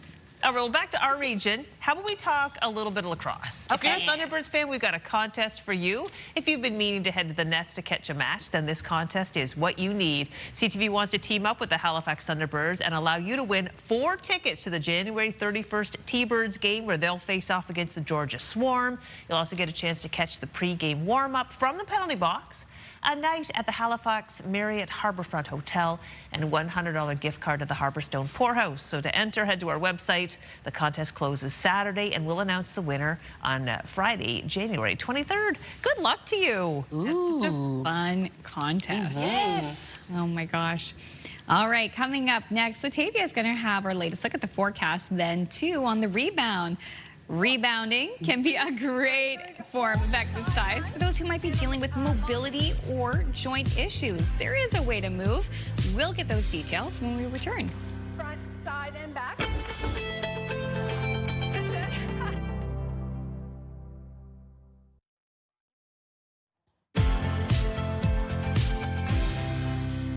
Good morning. The time now is 7:43. We're taking a live look at Bedeck. Currently 2 degrees in your area, looking at mainly cloudy skies with a chance of some scattered showers expected throughout the day today. A pretty mild start to the day for the Maritime region. As of right now, it is 4 degrees as you head outdoors in Fredericton, 1 degree in Charlottetown and Sydney, 3 degrees starting off your day in Halifax. A bit colder over in Labrador City with -11 and 0 starting off your day in St. John's, Newfoundland. Speaking of St. John's, Newfoundland, for Newfoundland today for the South Coast, we do have a rainfall warning currently in effect. This is for Thursday morning until Friday evening, as we are expecting some significant rainfall between 50 to 80 millimeters. Over to our forecast timeline for today, a chance of showers and or flurries for parts of all 3 maritime provinces. Looking at periods of snow moving in across Labrador, and then for Newfoundland, looking at snow and or rain moving in. Into the evening hours, we'll start to see this precipitation clear out of the Maritime region, leaving just a bit of cloud coverage, taking us into early Thursday morning. We expect another low pressure system to make its way over, bringing rain across much of the Maritimes, and still seeing a wintry mix for parts of Newfoundland and Labrador. If you're wondering about the precipitation totals, only seeing around 2 to 5 millimeters across New Brunswick and parts of Nova Scotia. The heaviest being into the southwestern region of Nova Scotia at around 10 to 20 millimeters. Also going to see around 2 to 20 for parts of Newfoundland. In terms of the snowfall, we're looking at around 1 to 5 centimeters of accumulation for northern New Brunswick, 5 to 10 across Labrador, and 1 to 5 for St. Anthony. For our forecast today for New Brunswick, we will be seeing a chance of showers and or flurries clearing, leaving some sunny breaks into the afternoon. Rain and or snow will return into the evening. Daytime highs between 6 to 8 degrees and wind gusts of 50 kilometers per hour. For Prince Edward Island, highs between 4 to 7 degrees today. Looking at a chance of showers and or flurries clearing into the afternoon, leaving mainly cloudy skies, but we do expect showers to return into the evening. And then for Cape Breton, eastern Nova Scotia, highs between 6 to 9 degrees, being the warmest into Antigonish and Truro. We are going to see scattered showers expected throughout your day and continuing into the evening hours. Then for the rest of Nova Scotia, highs between 8 to 9. We're looking at mainly cloudy skies today with rain into the evening. For Labrador City, we're looking at a high of -5. We are going to see, excuse me, periods of snow throughout your day. Looking at mainly cloudy skies for St. John's, Newfoundland, seeing showers arrive into the afternoon, into the evening as well. Thursday's forecast, another warmer day ahead. We are going to see a mixed precipitation move in, specifically across parts of Labrador and into the northern region of New Brunswick. For the most part, seeing rain for much of the region. And then on Thursday night, we start to see this system break down, but we do have one in right behind it, bringing mixed precipitation back around. So that's a look at your weather forecast. Now we're going to go rebounding at Costa Fit. 3, 2, 1. 3, 2, 1. All right, pedal it out. Nice work. I am in Dartmouth at Costa Fit Rebounding. I'm joined by Cheryl, who's the founder and owner, and we're going to talk all about rebounding. That was an amazing workout, Cheryl. It was a lot of fun. It's always fun. I think that's what makes people keep coming back. It's so fun. The playlist is amazing. Your energy is amazing, and you get a really good workout. Why is rebounding such a great workout? Well, it has a lot to do with science, actually. It's the gravity that affects the body on the rebounder. So as you go into your mat, you get captured by gravity. It activates all the cells in the body. Nothing escapes it. Gravity gets everything, and then it releases it. So you're getting all these multiple reps as you're bouncing. 4,000 to 5,000 bounces in a class, actually. It's super fun. It's very high energy. I love it. Like, I just feel like I'm at a dance club. And what I love about your classes, because I've taken your classes many times, all ages in there, all different abilities, and you can even rebound when you have injuries. Like, speak about your experience, Cheryl. Yeah, so in 2011, I injured myself in an exercise class. Didn't know what I had done. Ended up having to give up running and those kinds of things, and then I couldn't run anymore, and I found rebounding in 2015, opened a studio in 2017, got an MRI in 2018, found out I did tear the labrum of the hip, and I'm waiting for a hip replacement, but I've been able to bounce for all of these years, since 2015, so 10 years, with no pain. So I've always told people, please come. If you have difficulty walking, you're waiting for a knee or hip, you can come and do this. Likely, yeah, come and try it. Everyone's different, but there's a good chance that it would actually be a way to stay fit. And I have had people do that, come and stay fit while waiting for surgery and returning after surgery for rehabilitation. Yeah, it's a really good full body workout. Like I was just commenting on, like how defined and gorgeous your arms and shoulders are. But you say that's because of the rebounding. It's very good at helping you maintain lean body mass. As I said, all the cells are activated, so when you're rebounding, you can actually feel your arm contracting and releasing on every bounce. So yeah, it builds lean body mass. It's great for bone density. One of the key things that NASA uses for the astronauts to build the bone and muscle back when they come back from space. Your brain, you get the neuroplasticity, so that will help your balance and coordination. It really helps people not fall down in real life because you're working on your proprioception system, so you get better at your balance and coordination. Your core gets activated, so that gets really tucked in there. Yeah, cardiovascular, of course. You get the aerobic fitness, and this for stress and management of heavy-duty things. This gives great dopamine in the brain, so you have a really nice stress release when you're here. And then, of course, because your lymphatic system doesn't have a pump like your vascular system has the heart, the lymphatic system needs to have movement, and rebounding is the top thing for moving your lymph, which also boosts your immune system, keeps you healthy. So if anybody out there's like, you know what, I should try this, what do you say to beginners? It's not hard to start. You don't have to be super coordinated. You don't have to be anything. If you're just standing still on the rebounding and doing a health bounce, you're getting all of the benefits, just at maybe a slightly lower level, but they're all happening. Every cell is being activated, your lymph is getting pumped, and you feel fabulous. So you're going to stand on a rebounder, you're just going to create some movement, and then in class, I will show you how to progress. So if you're health bouncing, maybe you want to just tap. It'd be your first foot movements. Maybe you're still holding on to the T-bar. That's awesome. Or maybe you decide, no, I'm going to keep my feet still. Maybe you have a knee issue and you just like staying stable with your feet. Maybe you're going to add an arm here or there, or both arms. So there's all kinds of ways to modify this exercise. It's really for everyone. Yeah, I love it. And you can, if you're not in exactly the HRM area and you can't get to see you in person, you even have online classes. I do. Yeah. Yes. So you can either join into a class that's going on at the time. They won't see you, and you'll only see me. So don't be nervous about that. Or you can sign up for the video platform, and that way you can use it anytime, day or night that you want to, and see me and exercise with me on the video platform. Well, that's our time, Cheryl. We gotta bounce. We do. Yeah. We'll put all the information about Coast to Fit rebounding on our website. But thank you so much for this awesome workout. Oh, thanks for coming. I really am happy to see you. All right, hold it wide. John Travolta. Yeah. There's the disco. Oh my gosh, that looks like so much fun. Thanks, ladies. Keeping up with health news now, check your freezer. There's a Canada-wide recall for a brand of beef burgers. It is one of the topics in your health.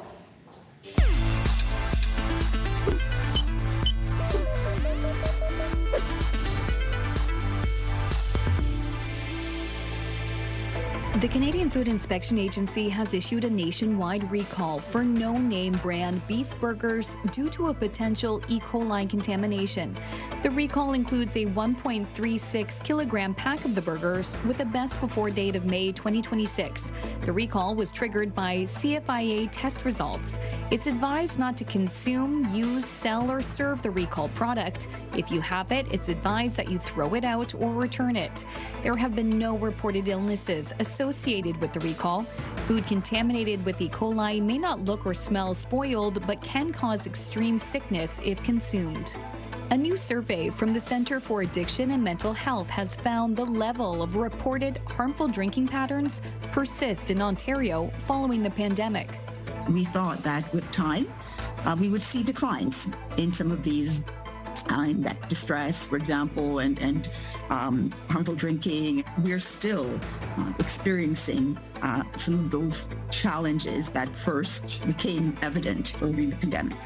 CAMH surveyed more than 3,000 adults. 12% reported symptoms of alcohol dependence.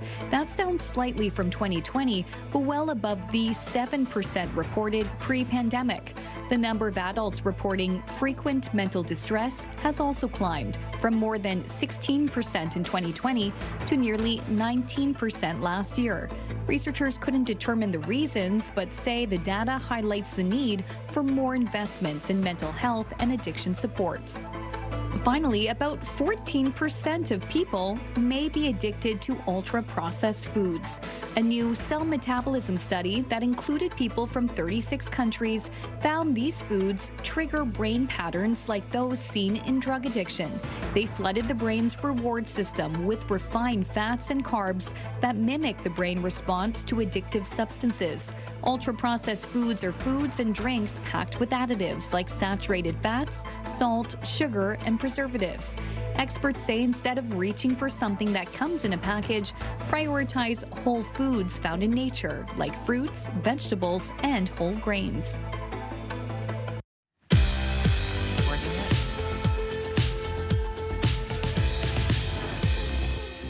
We just have one milestone to pass along for you today. It's a 65th anniversary for Kay and Eddie Franklin of Central North River, Nova Scotia. Congratulations, you two. 65 years. Incredible. That is a wonderful accomplishment.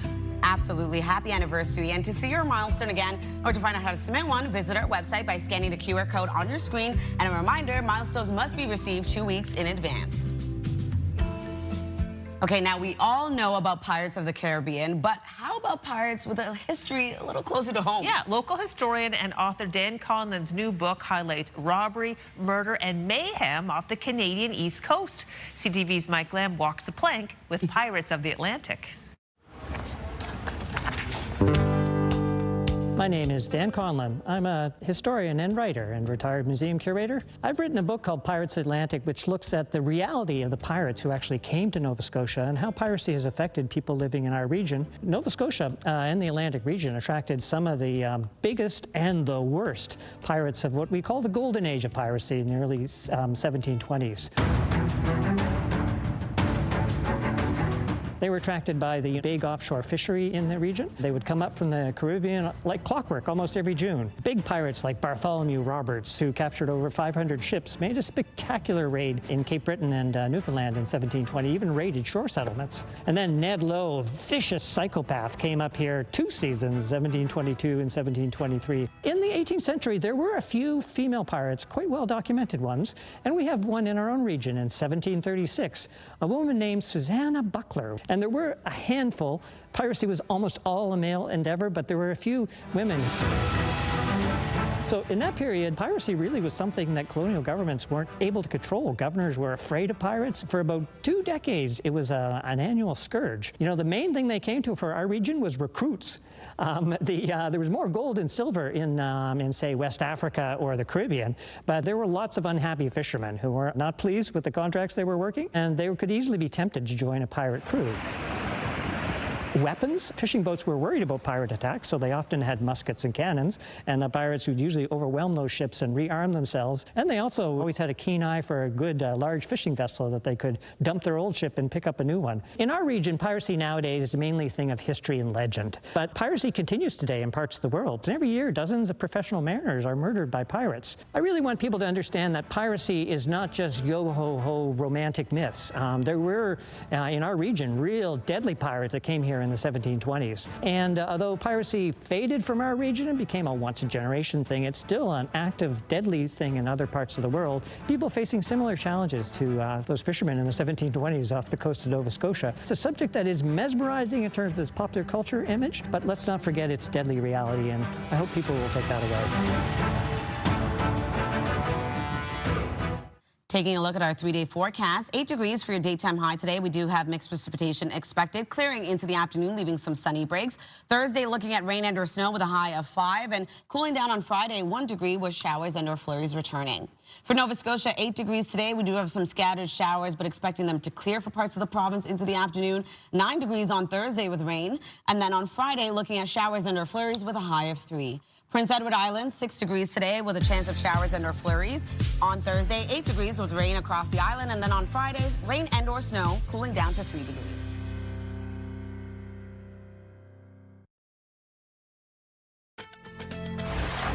Wednesday, January 14th. Today in your Morning Atlantic. In New Brunswick, the Jansen Baker double murder trial continues today in the Moncton Law Courts. Your top news headlines still ahead. And the Taste of Nova Scotia Sip and Shuck event, the popular annual event, is back for another year, and we'll preview what is sure to be a very enjoyable evening. That's a little later this half hour on Your Morning Atlantic.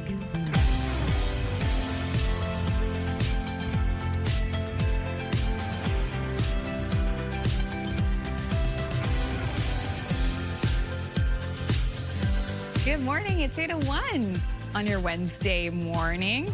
Crystal and I have been to that Sip and Shuck event. Yeah? It's awesome. It is awesome. What's so cool about it, like, it's great if you love oysters. You learn so much about the event because, and like the taste of the different oysters from different parts of the region. Yeah. Tastes very different. I didn't know that. Neither did we.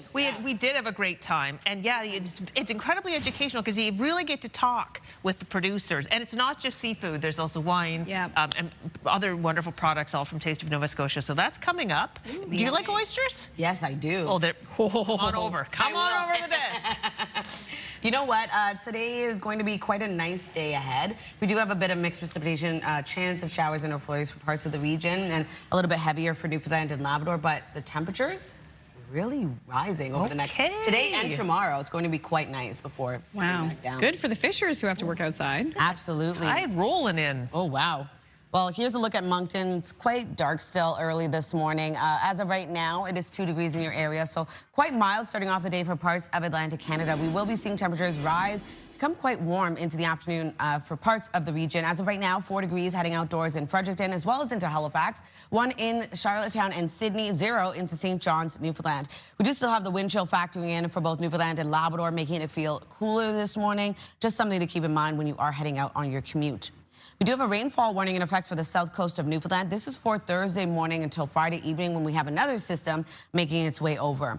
So here's a look at our satellite and radar for today. We are seeing a chance of showers and or flurries for parts of all 3 maritime provinces. A bit heavier over in Newfoundland and Labrador. Periods of snow for Labrador today, and then for Newfoundland, snow and or rain. And for the current wind for the maritime region, starting off quite light, 24 kilometers per hour right now in North Cape, 26 in Charlottetown as well as into Yarmouth, 28 in St. John, New Brunswick. We do have wind gusts getting up to 43 kilometers per hour right now in Canso, and looking at 39 into Grand Manan, 37 in Moncton, and 35 in Grand Etang. We'll take a look at your long-range forecast just ahead, but first a look at your local news with Amanda.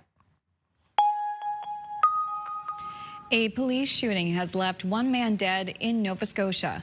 Officers reportedly shot the man Tuesday morning after his vehicle went off the road at the intersection of Nova Scotia Highways 236 and 202.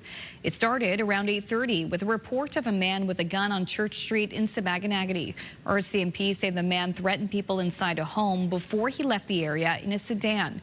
Officers spotted the vehicle on Indian Road, which is where it hit the ditch. The man was pronounced dead at the scene. Police are not commenting on the details, referring inquiries to the Serious Incident Response Team, which is now leading the investigation. The Jansen Baker double murder trial is scheduled to continue today in Moncton. The 29-year-old has pleaded not guilty to 2 counts of first-degree murder in the deaths of Bernard and Rosemary Saunier. The couple was shot and killed in their Dieppe home in the early morning hours of September 7th, 2019. Yesterday, the defense cross-examined one of the Crown's key witnesses, a former acquaintance of Baker's, about the timeline for when Baker started to tell him about the homicides. The witness replied a few weeks after they took place. At one point, the defense called the witness a professional criminal and repeatedly questioned his motive for testifying. The witness's identity cannot be revealed due to a publication ban. Now to a sobering statistic. Every year, about 2,000 New Brunswickers die in preventable ways. That includes everything from collisions to suicides and overdoses, but mostly from diseases like lung cancer and heart disease. It is the first time the data has been gathered like this in hopes of finding out why. What we found is when people pursue those questions locally, there are elements, perhaps they have a very vulnerable population financially, and perhaps there are many obstacles like transportation, for example, that make it that they don't do their follow-up tests. Colorectal screening rates in New Brunswick are lower than other provinces, and we don't have specific data as to why. A lung cancer screening program is supposed to be operational this summer. The Cancer Society is also hoping the province considers raising the legal age to buy tobacco from 19 to 21. Health officials on PEI are urging Islanders to only use emergency departments for urgent medical issues. Health PEI says the province's hospitals are currently operating above normal capacity. The department says it's added 43 acute care beds, but officials note there are a high number of patients who no longer need acute care but are still in hospital beds because they don't have adequate care at home or they are waiting for long-term care. The agency is warning of longer wait times and asking for patience from patients. Sydney could become home to a new Coast Guard repair facility. The city is being considered as the site for a maintenance facility for the Coast Guard's new fleet of icebreakers. The Deepwater port has been cited as the best spot close to Canada's Arctic to maintain the future polar ships. Cape Breton is also home to the Canadian Coast Guard Academy. Icebreakers are expected to be added to the fleet in the 2030s. It's not yet clear just how long one of Halifax's harbour ferries will be out of service for. The vessel Vincent Coleman was pulled from service for repairs, but details on what the mechanical issue is or how long the repairs will take have not been released. For now, the city has reduced the Alderney ferry service to every 30 minutes on weekdays instead of the usual 15. The transit union says some of the mechanical issues could have been avoided had spare parts been stocked in advance. It goes on to say these parts come from Germany, so the lead time to acquire them is weeks, if not months out. Our members are ready to operate the proper number of ferries required for full service. Halifax transit staff say repairs are dependent on the shipment of required parts. Finally, this is something you definitely don't see every day. Netflix is sharing its future with an interactive experience at New York's Grand Central Terminal. The cards are ready to reveal what you're looking for. Just answer my questions honestly. An animatronic version of Tiana Taylor, who won a Golden Globe Award Sunday night, offers personalized readings to fans curious about their future, as well as new shows and movies coming to Netflix this year. The campaign highlighting stars such as Cillian Murphy, Millie Bobby Brown, Lily Collins, and Elmo, just to name a few. It's really cool. At first, I just thought she was in there. I know. Doing readings. It's really cool, too, when you hear her voice as well. Yeah. And they, like, pop this little, like, card out at the bottom. Oh, my gosh. Family Feuder. So fun. That's cool. Wow. Very creative marketing there. Mm-hmm. Yes. Oh, gosh, yes. Like, all right. So very creative. Wow. Lots to come this year. Let's move from creative marketing to interesting science, shall we? Yeah, so new research from Hungary and Austria suggests that dogs can learn by eavesdropping on human conversations. I know you have dogs. You have a dog. Okay, so one of the experiments involved, look at the dog. The owner's talking to another person about this new toy. Oh, this new toy is so great. Look at the dog watching. So then later she says, hey, go get the new toy I was talking about. And so he goes. And let's see what happens. Will he get the new toy? That's a collie, too. They're smart. Oh, yeah, it's a border collie. Looking around. He's like, where is it? There it is. Yep, he gets it. He brings it back. So what they're saying is it appears that dogs like particular types of dogs, like border collies, retrievers, who are good at this sort of retrieving, are more likely to be able to do this. But I don't know if it's so much eavesdropping because the dog got to see visually the toy, too. Yeah. I wanted to know more about this research, but apparently, like, without really directly talking to the dog, I guess is what they're saying, just by observation, the dog was able to figure out what they were talking about. They've got good ears. Yeah. I know without, like, teaching our dog has learned, like, the names of the grandparents. And we have to be careful because he gets excited. If we're just talking, he'll go to the door looking for them. Really? Yeah. Yeah, oh, they're so smart. Yeah, my dogs are always all up in my business. Probably. Okay, still ahead this half hour, we're going to have your latest national news headlines, and we're going to go right now to Clark's Harbor. Beautiful, calm morning there. More comfortable, too, when it comes to the temperatures as well, especially for mid-January. Latavia has the forecast up next.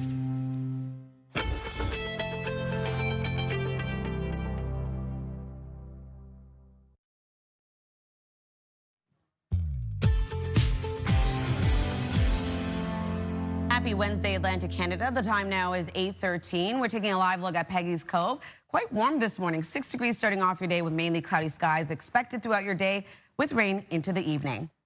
Weather is brought to you by the Atlantic Lottery mobile app. Much warmer start to the day for the Maritime region. 4 degrees as you leave the doors in Fredericton. 4 degrees in Halifax. I don't know why I said it that way. It's kind of weird. 2 degrees in Charlottetown and in Sydney, and 0 into St. John's, Newfoundland. Here's a look at the rainfall warning currently in effect for the south coast of Newfoundland. This is for Thursday morning until Friday evening, when we expect another system to make its way over, bringing some significant rainfall, 50 to 80 millimeters. Now over to our forecast timeline. We do have a bit of active weather for the region as well. Looking at a chance of showers and or flurries for parts of all 3 maritime provinces. Periods of snow move in for Labrador, and then for Newfoundland, we will be seeing snow and or rain move in as well. Into the afternoon, start to see a bit of that precipitation clear out, leaving mainly cloudy skies to a mix of sun and cloud. And then into the evening, pretty clear for the Maritime region, just seeing a bit of cloud coverage. Still seeing mixed precipitation for parts of Newfoundland, and then Labrador dealing with that light snowfall as well. With another system making its way over, bringing rain for much of the Maritime region. Still seeing a bit of a wintry mix for parts of Newfoundland and Labrador.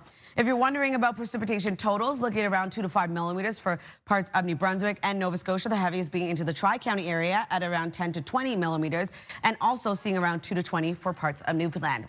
For our snowfall, looking at around 1 to 5 centimeters of accumulation for northern New Brunswick, as well as for St. Anthony and Newfoundland. And then for Labrador, looking at around 1 to 10 centimeters of accumulation.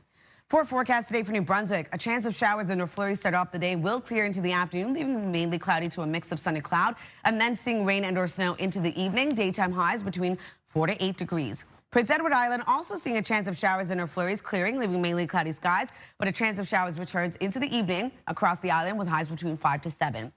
For Cape Breton, eastern Nova Scotia, scattered showers throughout your day with highs between 6 to 9 degrees. And then for the rest of Nova Scotia, also going to be quite warm for our daytime highs, around 7 and 9. Mainly cloudy skies with rain into the evening. For Labrador City, a high of -5 degrees today. Periods of snow throughout your day with a high of 3 degrees in St. John's, Newfoundland. Mainly cloudy skies with showers into the late afternoon and into the evening. Thursday's forecast, another warm day ahead for much of the Maritime region. We are going to see a chance of showers and flurries for New Brunswick. Other than that, for the rest of the Maritimes, looking at rain throughout your day. Also seeing rain move in across Newfoundland, and then for Labrador, a bit of mixed precipitation expected. Friday's forecast, temperatures remaining warm for the most part, but starting to cool down. We will still see mixed precipitation across Atlantic Canada. That's a look at your weather forecast. We'll throw things over to Amanda. Thanks, Latavia. Prime Minister Mark Carney is set to begin meetings in China today with trade talks high on the agenda. Meanwhile, U.S. President Donald Trump spoke out about trade with North American partners, saying America does not need the Canada-U.S.-Mexico free trade agreement.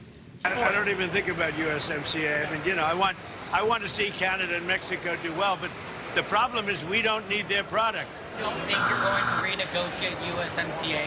Well, I can. It expires very shortly, and we could have it or not. It wouldn't matter to me. I think they want it. I don't really care about it.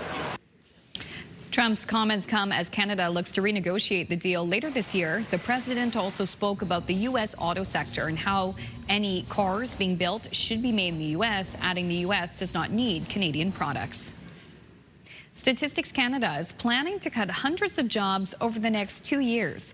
It is part of the Prime Minister's plan to cut 16,000 positions overall by 2029. CTV's Austin Lee has more. It's going to affect a lot of people with a lot of families, and I'm worried. A somber mood at Statistics Canada headquarters Tuesday afternoon, one day after workers learned 850 jobs will be cut over the next 2 years. We got a message from the chief statistician yesterday, kind of breaking down who's going to be affected in a vague way, but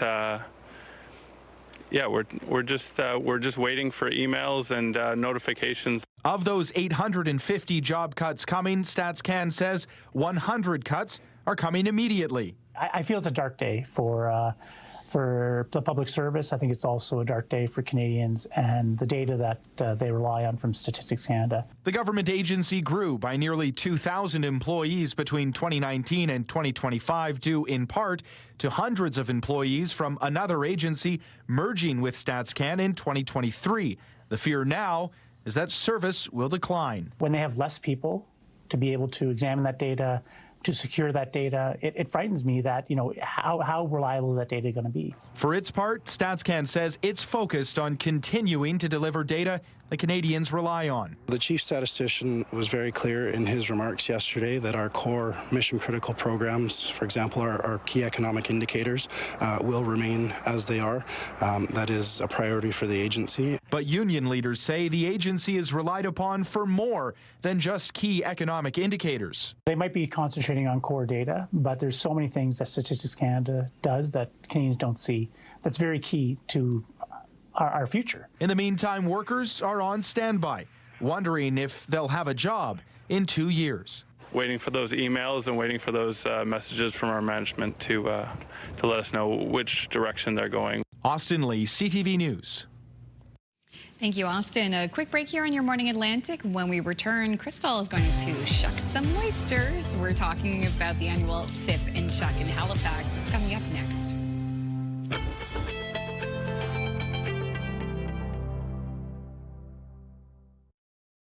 Move Mornings with Aaron and Peter. Weekday mornings on Move 100. The most fun in the morning. And home of the $1,000 minute. Only on Move 100 Halifax. Oysters, listen up. Next Friday, January 23rd, you can sip and shuck your way through one of the most delicious culinary events in Nova Scotia at the Westin Hotel. Sip and Shuck is presented by Taste of Nova Scotia and offers a fun evening filled with oysters, seafood, Nova Scotia wines, beer, cider, and spirits. And here to tell us more, Cecilia Stutz with the Grand Prairie Winery and Emily Edison and Sophie Richards with Kiss the Sea Mobile Oyster Bar. Thank you all for coming in this morning. Thanks for having us. This is a great event. Amanda and I had the time of our lives the last time we went. So Cecilia, you've been to the event before. For people at home, what happens at Sip and Shuck? Well, it's basically a celebration of land and sea. So whatever comes from the sea with what comes from the land, like wine and bubbles and everything that you can imagine. So yeah, why don't you want to go, Exactly. Well, I love Grand Prairie Winery. Your wines were amazing. Your restaurant there is one of my favorites in the whole province. What a unique environment, winter and summer. You brought in a little drink for us. Why don't we put it up on the counter? You can pour. So this is a non-alcoholic offering. So people at home, there's alcohol and are there non-alcoholic options? So we're going to be bringing, of course, to Sip and Shuck on the 23rd. We're going to be bringing some lagerty, but also some bubbly. But for those that don't want to do the alcohol at the moment, we also have a non-alcoholic product called Sophia. And this is based on muscat juice, and then we add some bubbly water to it. So easy, fun drinking. If you do want to make it a little bit more special, you could certainly add some gin or vodka to it, but you don't have to. Yeah, well, this is the fun. So at Sip and Shuck, you just walk around, you get to actually meet the vendors and learn more about the wonderful offerings. Grand Prairie, a great place to go. Gorgeous winery, summer and winter. Thank you. All right, well, cheers. Cheers. All right, now, there it is. Come on, who wouldn't want to? You can go there, or you can experience the wines at Sip and Shuck. That does look like a wonderful environment. Okay, let's bring in Emily and Sophie. You operate Kiss the Sea Mobile Oyster Bar. That's right. So tell us a little bit more about what you offer. Well, we travel all around Nova Scotia. We offer a mobile oyster bar, so we shuck fresh Nova Scotian oysters for people at private, corporate events, weddings. We only started just recently, May of last year, so we're still trying to get our feet under us a little bit, but I think in our first year we've had a ton of success, so. All right, well, Sophie, your dad's in the seafood industry. Yes, he is. Yeah, so he's here today, and you have this wonderful setup for us. You will be shucking a lot of oysters at the event, all right? I will tell you, people, it's amazing how many oysters a person can eat. And with your admission price, either the general admission or if you want to do the VIP and have like a half hour to talk to you a little more closely and have more oysters, you're going to be shucking your fingers to the bone. So there you are, actually, in front of your branding there. Why are you excited about having a chance to actually go to the Sip and Chuck event? I'll ask you each, Emily, first, and then Sophie. Sure. I think for us, it's a great opportunity to meet a lot of people in our own industry. I think with the events that we've done, we've got a chance to meet people who love oysters, but this is a chance to meet people who actually work with oysters as well. So we'll get a chance to meet lots of people with you know, just kind of tips, maybe advice, but as well, it's kind of similar to events we've done in the past. Like we were at the Chester Fizz and Froth Dock Fest this summer, and that was an alcohol tasting event as well. So just another chance for us to get a great experience with kind of combining that alcohol and oyster pairing. I think it's always kind of a nice pairing, goes well together. For sure. So Sophie, maybe I'll ask you, do we have shucked some oysters, and how do you prefer to have your oyster? You have various toppings here. What's the best way for, in your mind, to enjoy an oyster? I personally think the mignonette is really good for putting on your oyster. A lot of people said that they really like it and they really enjoy it. It's homemade. It's red wine vinegar, shallot, salt, and pepper. Oh, lovely. Can we try one now? Yeah, of course. Okay, perfect. Why don't you set it up for me, Sophie? I will see how the professionals do it. For you. She's going to grab a spoon. Okay. By the way, Cecilia, this is truly delicious. Where can I get this? Well, at the winery, there's some farmers markets in the city, in the valley, where you can get it. So it's, yeah. And soon at the NSLC, sorry. It's got such a nice zing that you get, I don't miss the alcohol at all in this drink. Okay, it's fun. So Sophie's got one of these. Okay, got the mignonette. Oh, sorry. Oops, it is fresh. I have noticed, and Amanda said the same thing, wherever the oysters are, they taste very different from where they're brought. All right, we will, before I taste this oyster, I'll just let you know, thank you all for coming in, first of all. Can't wait to see you at Sip and Chuck. It is happening at the Westin Hotel on the 23rd. We have a link to the tickets on our website, but they are going quickly. All right, down the hatch. Take a break. Oh my gosh, delicious. I do take your recommendation. Yes. That was amazing. Thank you so much. All right, take a little break. We'll be right back after this. These will be gone.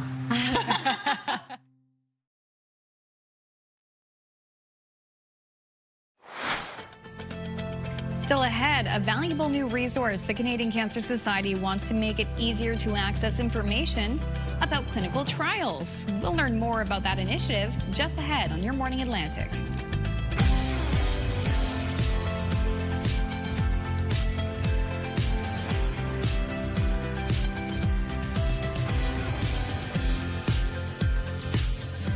Good morning. Thank you so much for joining us on this Wednesday. We've officially made it midweek and only like 30 minutes left of the show. It's flying by today, yeah. Yeah, it is. Okay, Emily and Sophie are shucking extra oysters. I highly recommend you try them with the mignonette. It's delicious. What a treat. Yeah, really. Oh, what a great event. It's a fun event. It is a blast. If you love oysters or if you're interested in learning more, highly recommend. It's a fun night. It is a fun night, but you don't want to like go for a nice big walk or do your workout beforehand and don't eat. Yeah.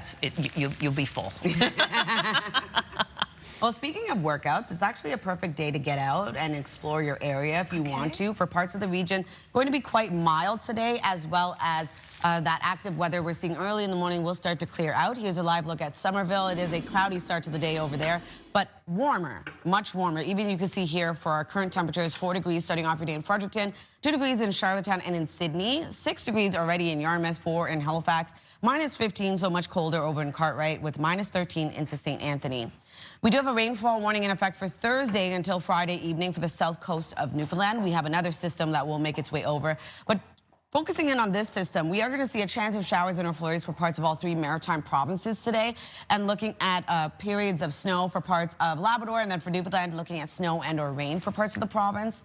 In terms of the wind, will be a bit breezy today. As of right now, we are seeing sustained wind, 35 kilometers per hour in Canso and in St. John, New Brunswick, 30 for Charlottetown, and 26 in Lunenburg. Wind gusts of up to 50 kilometers per hour in Grand Etang, 48 into St. John, 41 in Grand Etang, and 31 in Sydney. We'll take one last look at your long-range forecast, but first, one last look at your local news with Amanda. Nova Scotia's Police Oversight Agency is investigating after RCMP shot at and killed a man near Sabaganagati First Nation Tuesday morning. Yesterday, RCMP issued an alert for residents of Hants and Colchester counties, warning of a man with a firearm driving in the area. RCMP say they worked to stop the vehicle and then fired multiple shots.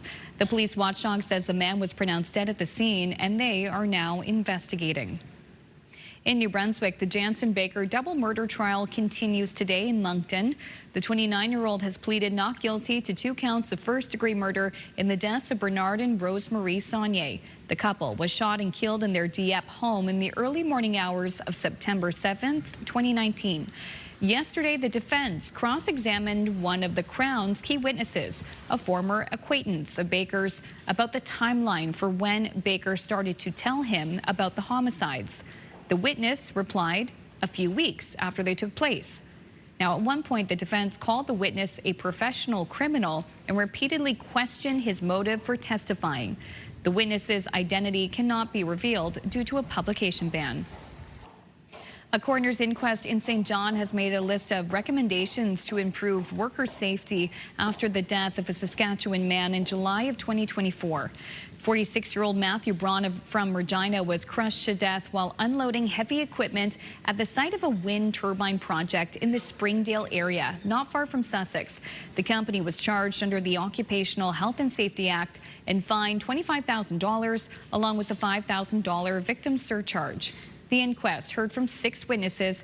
Among other things, the jury recommended the company establish a clear and active on-site supervisor overseeing work and ensure morning safety meetings. Amid ongoing tensions between the U.S., some Canadian snowbirds are reevaluating their winter roosts, while others are looking forward to another migration next year. For more on this, we bring in CTV's Scott Hurst. Scott, what are some of the reasons more and more Canadian snowbirds are shunning wintering in the U.S.? Good morning, Amanda. We have seen a noticeable drop in the number of Canadians heading south. We've noticed that for several months now, and we've seen that in the overall travel data from Stats Canada, but also a recent survey focusing, as you mentioned, on retirees, on snowbirds, of course, that shows that roughly 12 to 15% of respondents to the survey plan to shun travel to the U.S. compared to last year. And some of the main reasons that are being cited include the political climate as one reason that has grabbed a lot of headlines over the past year. Trade tensions and ongoing threats from the Trump administration. Also, there are a lot of questions and confusion around changes to border requirements, but we should also mention the weak loonie up against the U.S. dollar. That has, of course, been a big drain on overall costs. But that doesn't mean, of course, nobody is going south. And that survey that we mentioned also shows that roughly 70% of respondents, snowbirds, still plan on traveling south. And that is, of course, a large population. And going to places, of course, like Florida, California, Texas, Arizona, just to name a few. And a lot of the reasons why they're still going include investments in the U.S., potentially real estate in the U.S., or many have already put money into these trips. And of course, for many snowbirds who have now set up community and have a connection to these areas where they've been going, of course, they don't want to miss out on that community that they've been a part of for so many years as well. So there are still lots of reasons why Canadians are planning to travel south for much of the winter months. So, Scott, for the Canadians who are no longer traveling to the U.S., where are they going instead? So what we've seen in terms of Canadians wanting to go south to find those warmer climates, of course, this time of year we mentioned a lot, are still going to the U.S. despite a noticeable drop. But some of the other destinations include Mexico, Costa Rica, other spots in the Caribbean, Portugal, and Spain. Now, we're seeing that in the most recent StatsCan numbers, too, that Canadians are still traveling. Canadians aren't just staying home. And we've noticed that in the StatsCan numbers that air travel return trips for Canadians from the U.S. in the most recent data has been down close to 20%. But in terms of return trips from overseas destinations, Amanda, that is still up about 10% overall. So Canadians are still traveling despite the tensions with the U.S. Okay, Scott, thanks for breaking down the numbers for us this morning. Thanks, Amanda. CTV's Scott Hurst reporting live from our national newsroom in Toronto. Finally, you could travel here, but it's certainly not a warm destination right now. Despite sub-zero temperatures, swimmers in Berlin took to a lake for a winter tradition.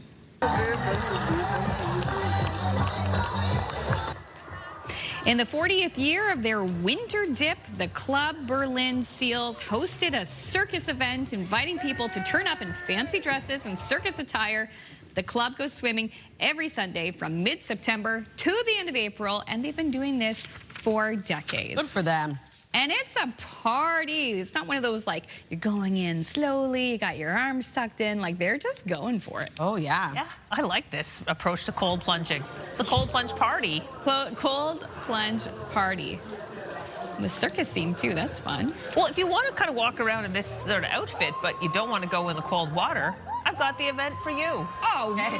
It's time for visuals from the annual No Trousers 2 Bride in London. Pardon? Yes, there we go. It's also a party. Whoa, hello. That guy literally dropped his pants. Exactly. Every year, hundreds of bare-legged Londoners descend on the tube for the sake of fun and no other reason. Attention seekers flock to this event to show off their knickers and socks. There's no charity or political cause behind the event. It's purely for fun. Maybe, ooh, hello, giving others a little bit of a laugh. A little peek of cheek. Hello. Oh my God, I'd be wiping down my seat after someone else seriously. sat there. Oh my goodness. The things you think about when you're older. The No Trousers 2 Bride.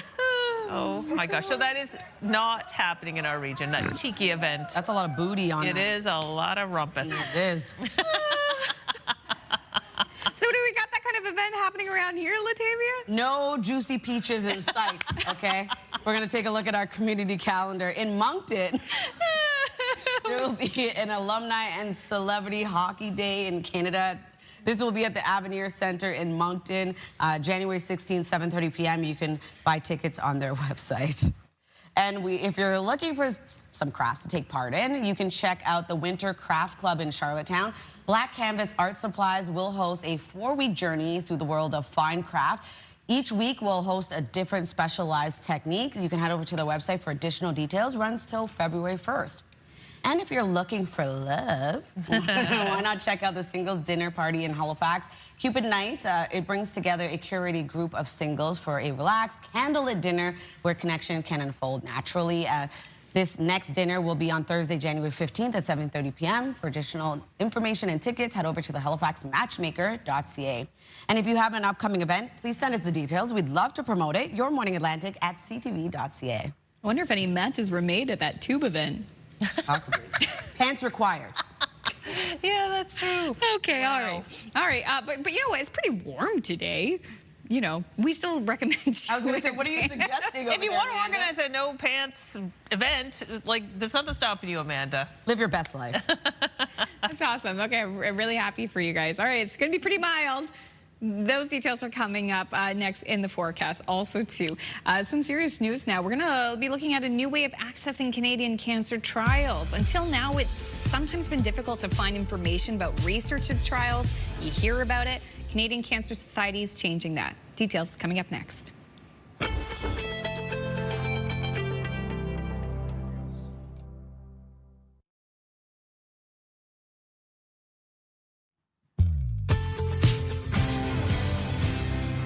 Welcome back. The time now is 8:44. We're taking a live look at Grand Manan. A bit of a cloudy start to the day, but currently 6 degrees in your area, and temperatures will continue to rise. The Maritime region going to be quite warm for our daytime highs into the afternoon, and quite warm starting off your day. It's 4 degrees in Fredericton. Early this morning, Charlottetown and Sydney is at 2 degrees, 4 degrees in Halifax, and 0 into St. John's, Newfoundland. A rainfall warning currently in effect. This is for Thursday morning until Friday evening for the south coast of Newfoundland. We are expecting some significant rainfall at around 50 to 80 millimeters. That's another system making its way in on Thursday. For today, though, we're dealing with a chance of showers and/or flurries for parts of all 3 maritime provinces. Periods of snow start to move in for Labrador, and then for Newfoundland, looking at snow and/or rain moving in. Into the afternoon, start to see a bit of that mixed precipitation clear out. It's around a 60% chance of it happening. We do still have a chance of showers into the northern region of New Brunswick and parts of eastern Nova Scotia and Cape Breton. Still seeing some light snowfall across Labrador, and then for Newfoundland, still going to see a wintry mix over there. For this evening, pretty much that system clears out of the maritime region and takes us into early Thursday morning. We are going to see another system make its way over, bringing rain for the most part for the maritime region. Still seeing a bit of a wintry mix for parts of Newfoundland and Labrador. If you're wondering about precipitation totals, looking at around 2 to 5 millimeters for New Brunswick and Nova Scotia, the heaviest being into the southwestern region at around 10 to 20 millimeters. Same thing goes for Newfoundland, looking around 2 to 20 millimeters of precipitation. And then for our snowfall outlook, looking at around 1 to 5 centimeters for parts of northern New Brunswick. Also seeing 1 to 5 for St. Anthony. And then for Labrador, looking at around 1 to 10 centimeters of accumulation.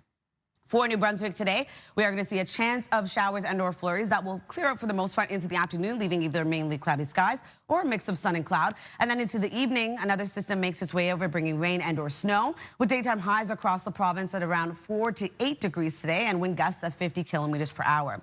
For Prince Edward Island, highs between 5 to 7 degrees today. We do have a chance of showers and/or flurries starting off the day, then clears, leaving mainly cloudy skies into the afternoon. We do have showers moving back into the evening. For Cape Breton, so eastern Nova Scotia, also going to see daytime highs ranging from 6 to 9 degrees, being the warmest into New Glasgow and Antigonish. We do have some scattered showers expected throughout your day today. Rain will become quite steady into the afternoon as well, evening as well, I should say.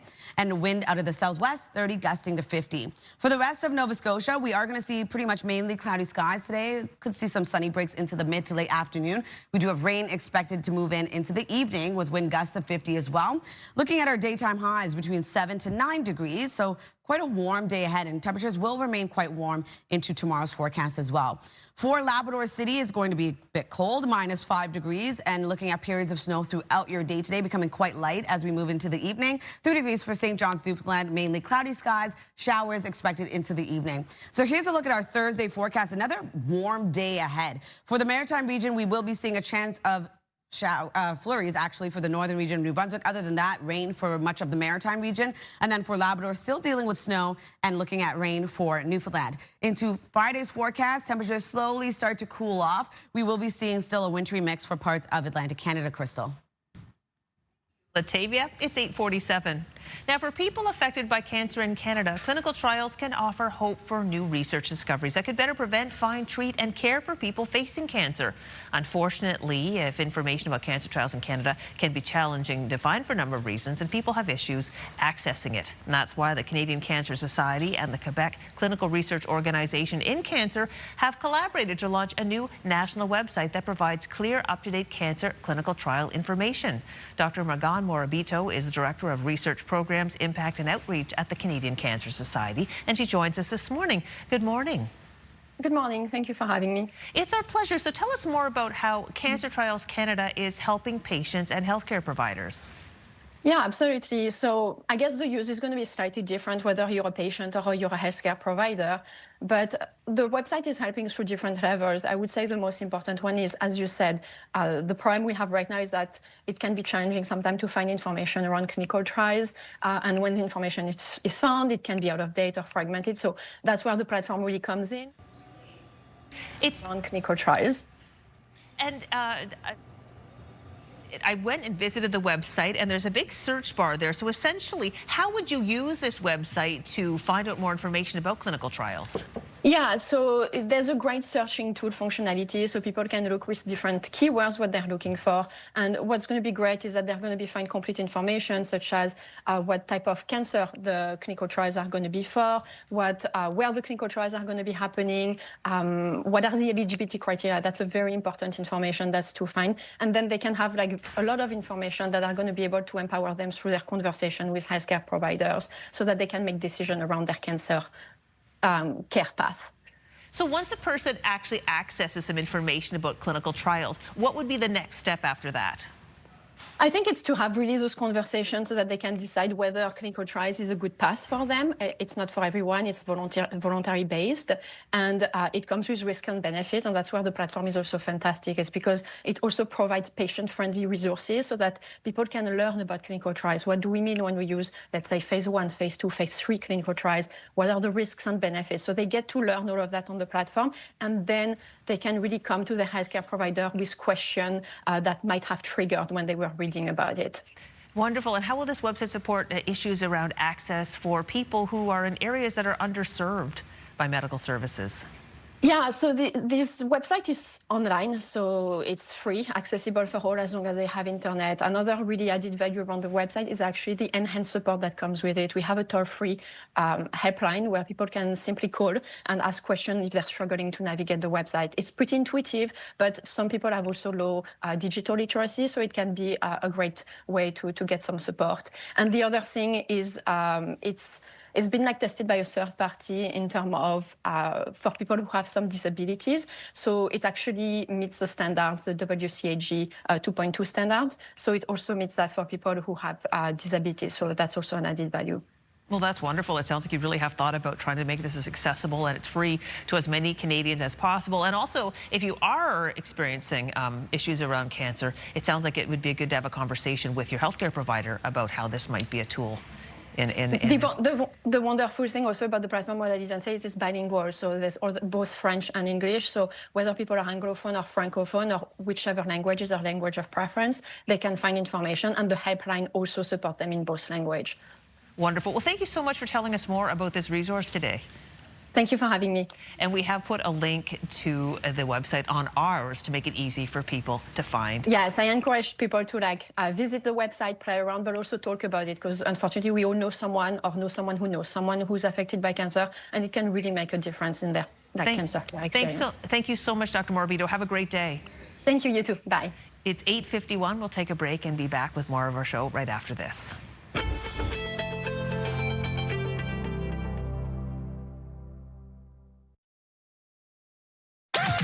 The #1 morning show in Halifax. Turk, Megan, and Amateur Alex. And home to the biggest artists. Halifax's #1 hit music station. 101.3 Virgin Radio. Hey, welcome back. It is 8:54. We've reached the very end of the show, but we like to leave you with something a little funny to end your day off with, or your morning with. Yeah, before we get to it, how icy is it going to be today? Not icy at all. Not icy at all. Okay, well. Good. If your steps are a little icy, a little reminder in this video, you might want to throw some salt down, especially if you've got some steps or a deck. Nobody's hurt in this video, but there's some slipping happening. Check it out. Soulmates. Oh! Walk it off stage, I got this.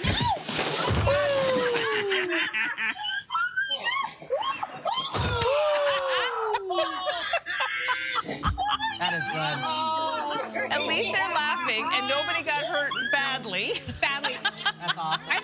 But hubby was. Well, let's watch it one more time. There we go. Hubby took the brunt of the fall. I like how they're arguing. Oh. They're having this argument, and then they're like, oh no. Oh. That's awesome. My gosh. Also, a reminder to have cameras around so you can capture and share these moments Share them with us. Exactly. This reminds me of a time. This was summertime. Oh my goodness! Wow. Yeah. No. Okay. Well, should we maybe one more time? Oh my gosh. One more time. Whoa. At least he lands on the groceries. Because he had so many. That's awesome. Oh my God. I love videos like that. Oh, it's always funny because it's not us. Exactly. Not us, and they're not hurt badly. Quick story for you guys. Yeah, please. When I lived in Regina, obviously winters are deadly there. I was going to my house, and me and Kyle took the dog out, right? We're like, okay, let's take her out. It was really cold outside, really icy, and this couple right across from us in the other houses, the wife was like, can I help you carry these bags? He had a lot of groceries as well. Yeah. And he's like, no, I'm fine. He goes up the stairs, slips, falls all the way down the stairs, and the best part was my dog Molly starts barking at him because he fell, and I was dying. But he was fine. I could not hold it in. He was fine, but it was just hilarious because he was like, I don't need help. Yeah. And then he paid the price. Did the neighbor see the guy who offered to help? No, the wife offered. Oh, sorry, him. the His wife. The yeah. wife. I saw. I'm the neighbor, and I saw it. Are we done? Control room, how much time do we have? 15 seconds. Okay, my quick story. Okay, my husband and I were in a bit of a fight, and I was at my in-laws. It's a steep hill. This is summer. I ran out. But I went to go join him on the picnic table, but it was so steep of a hill that I just rolled, and both of us were knocked over and both rolled down it. We were laughing. The fight was over. It's all good. Awesome. Like a tumble. Have a great day.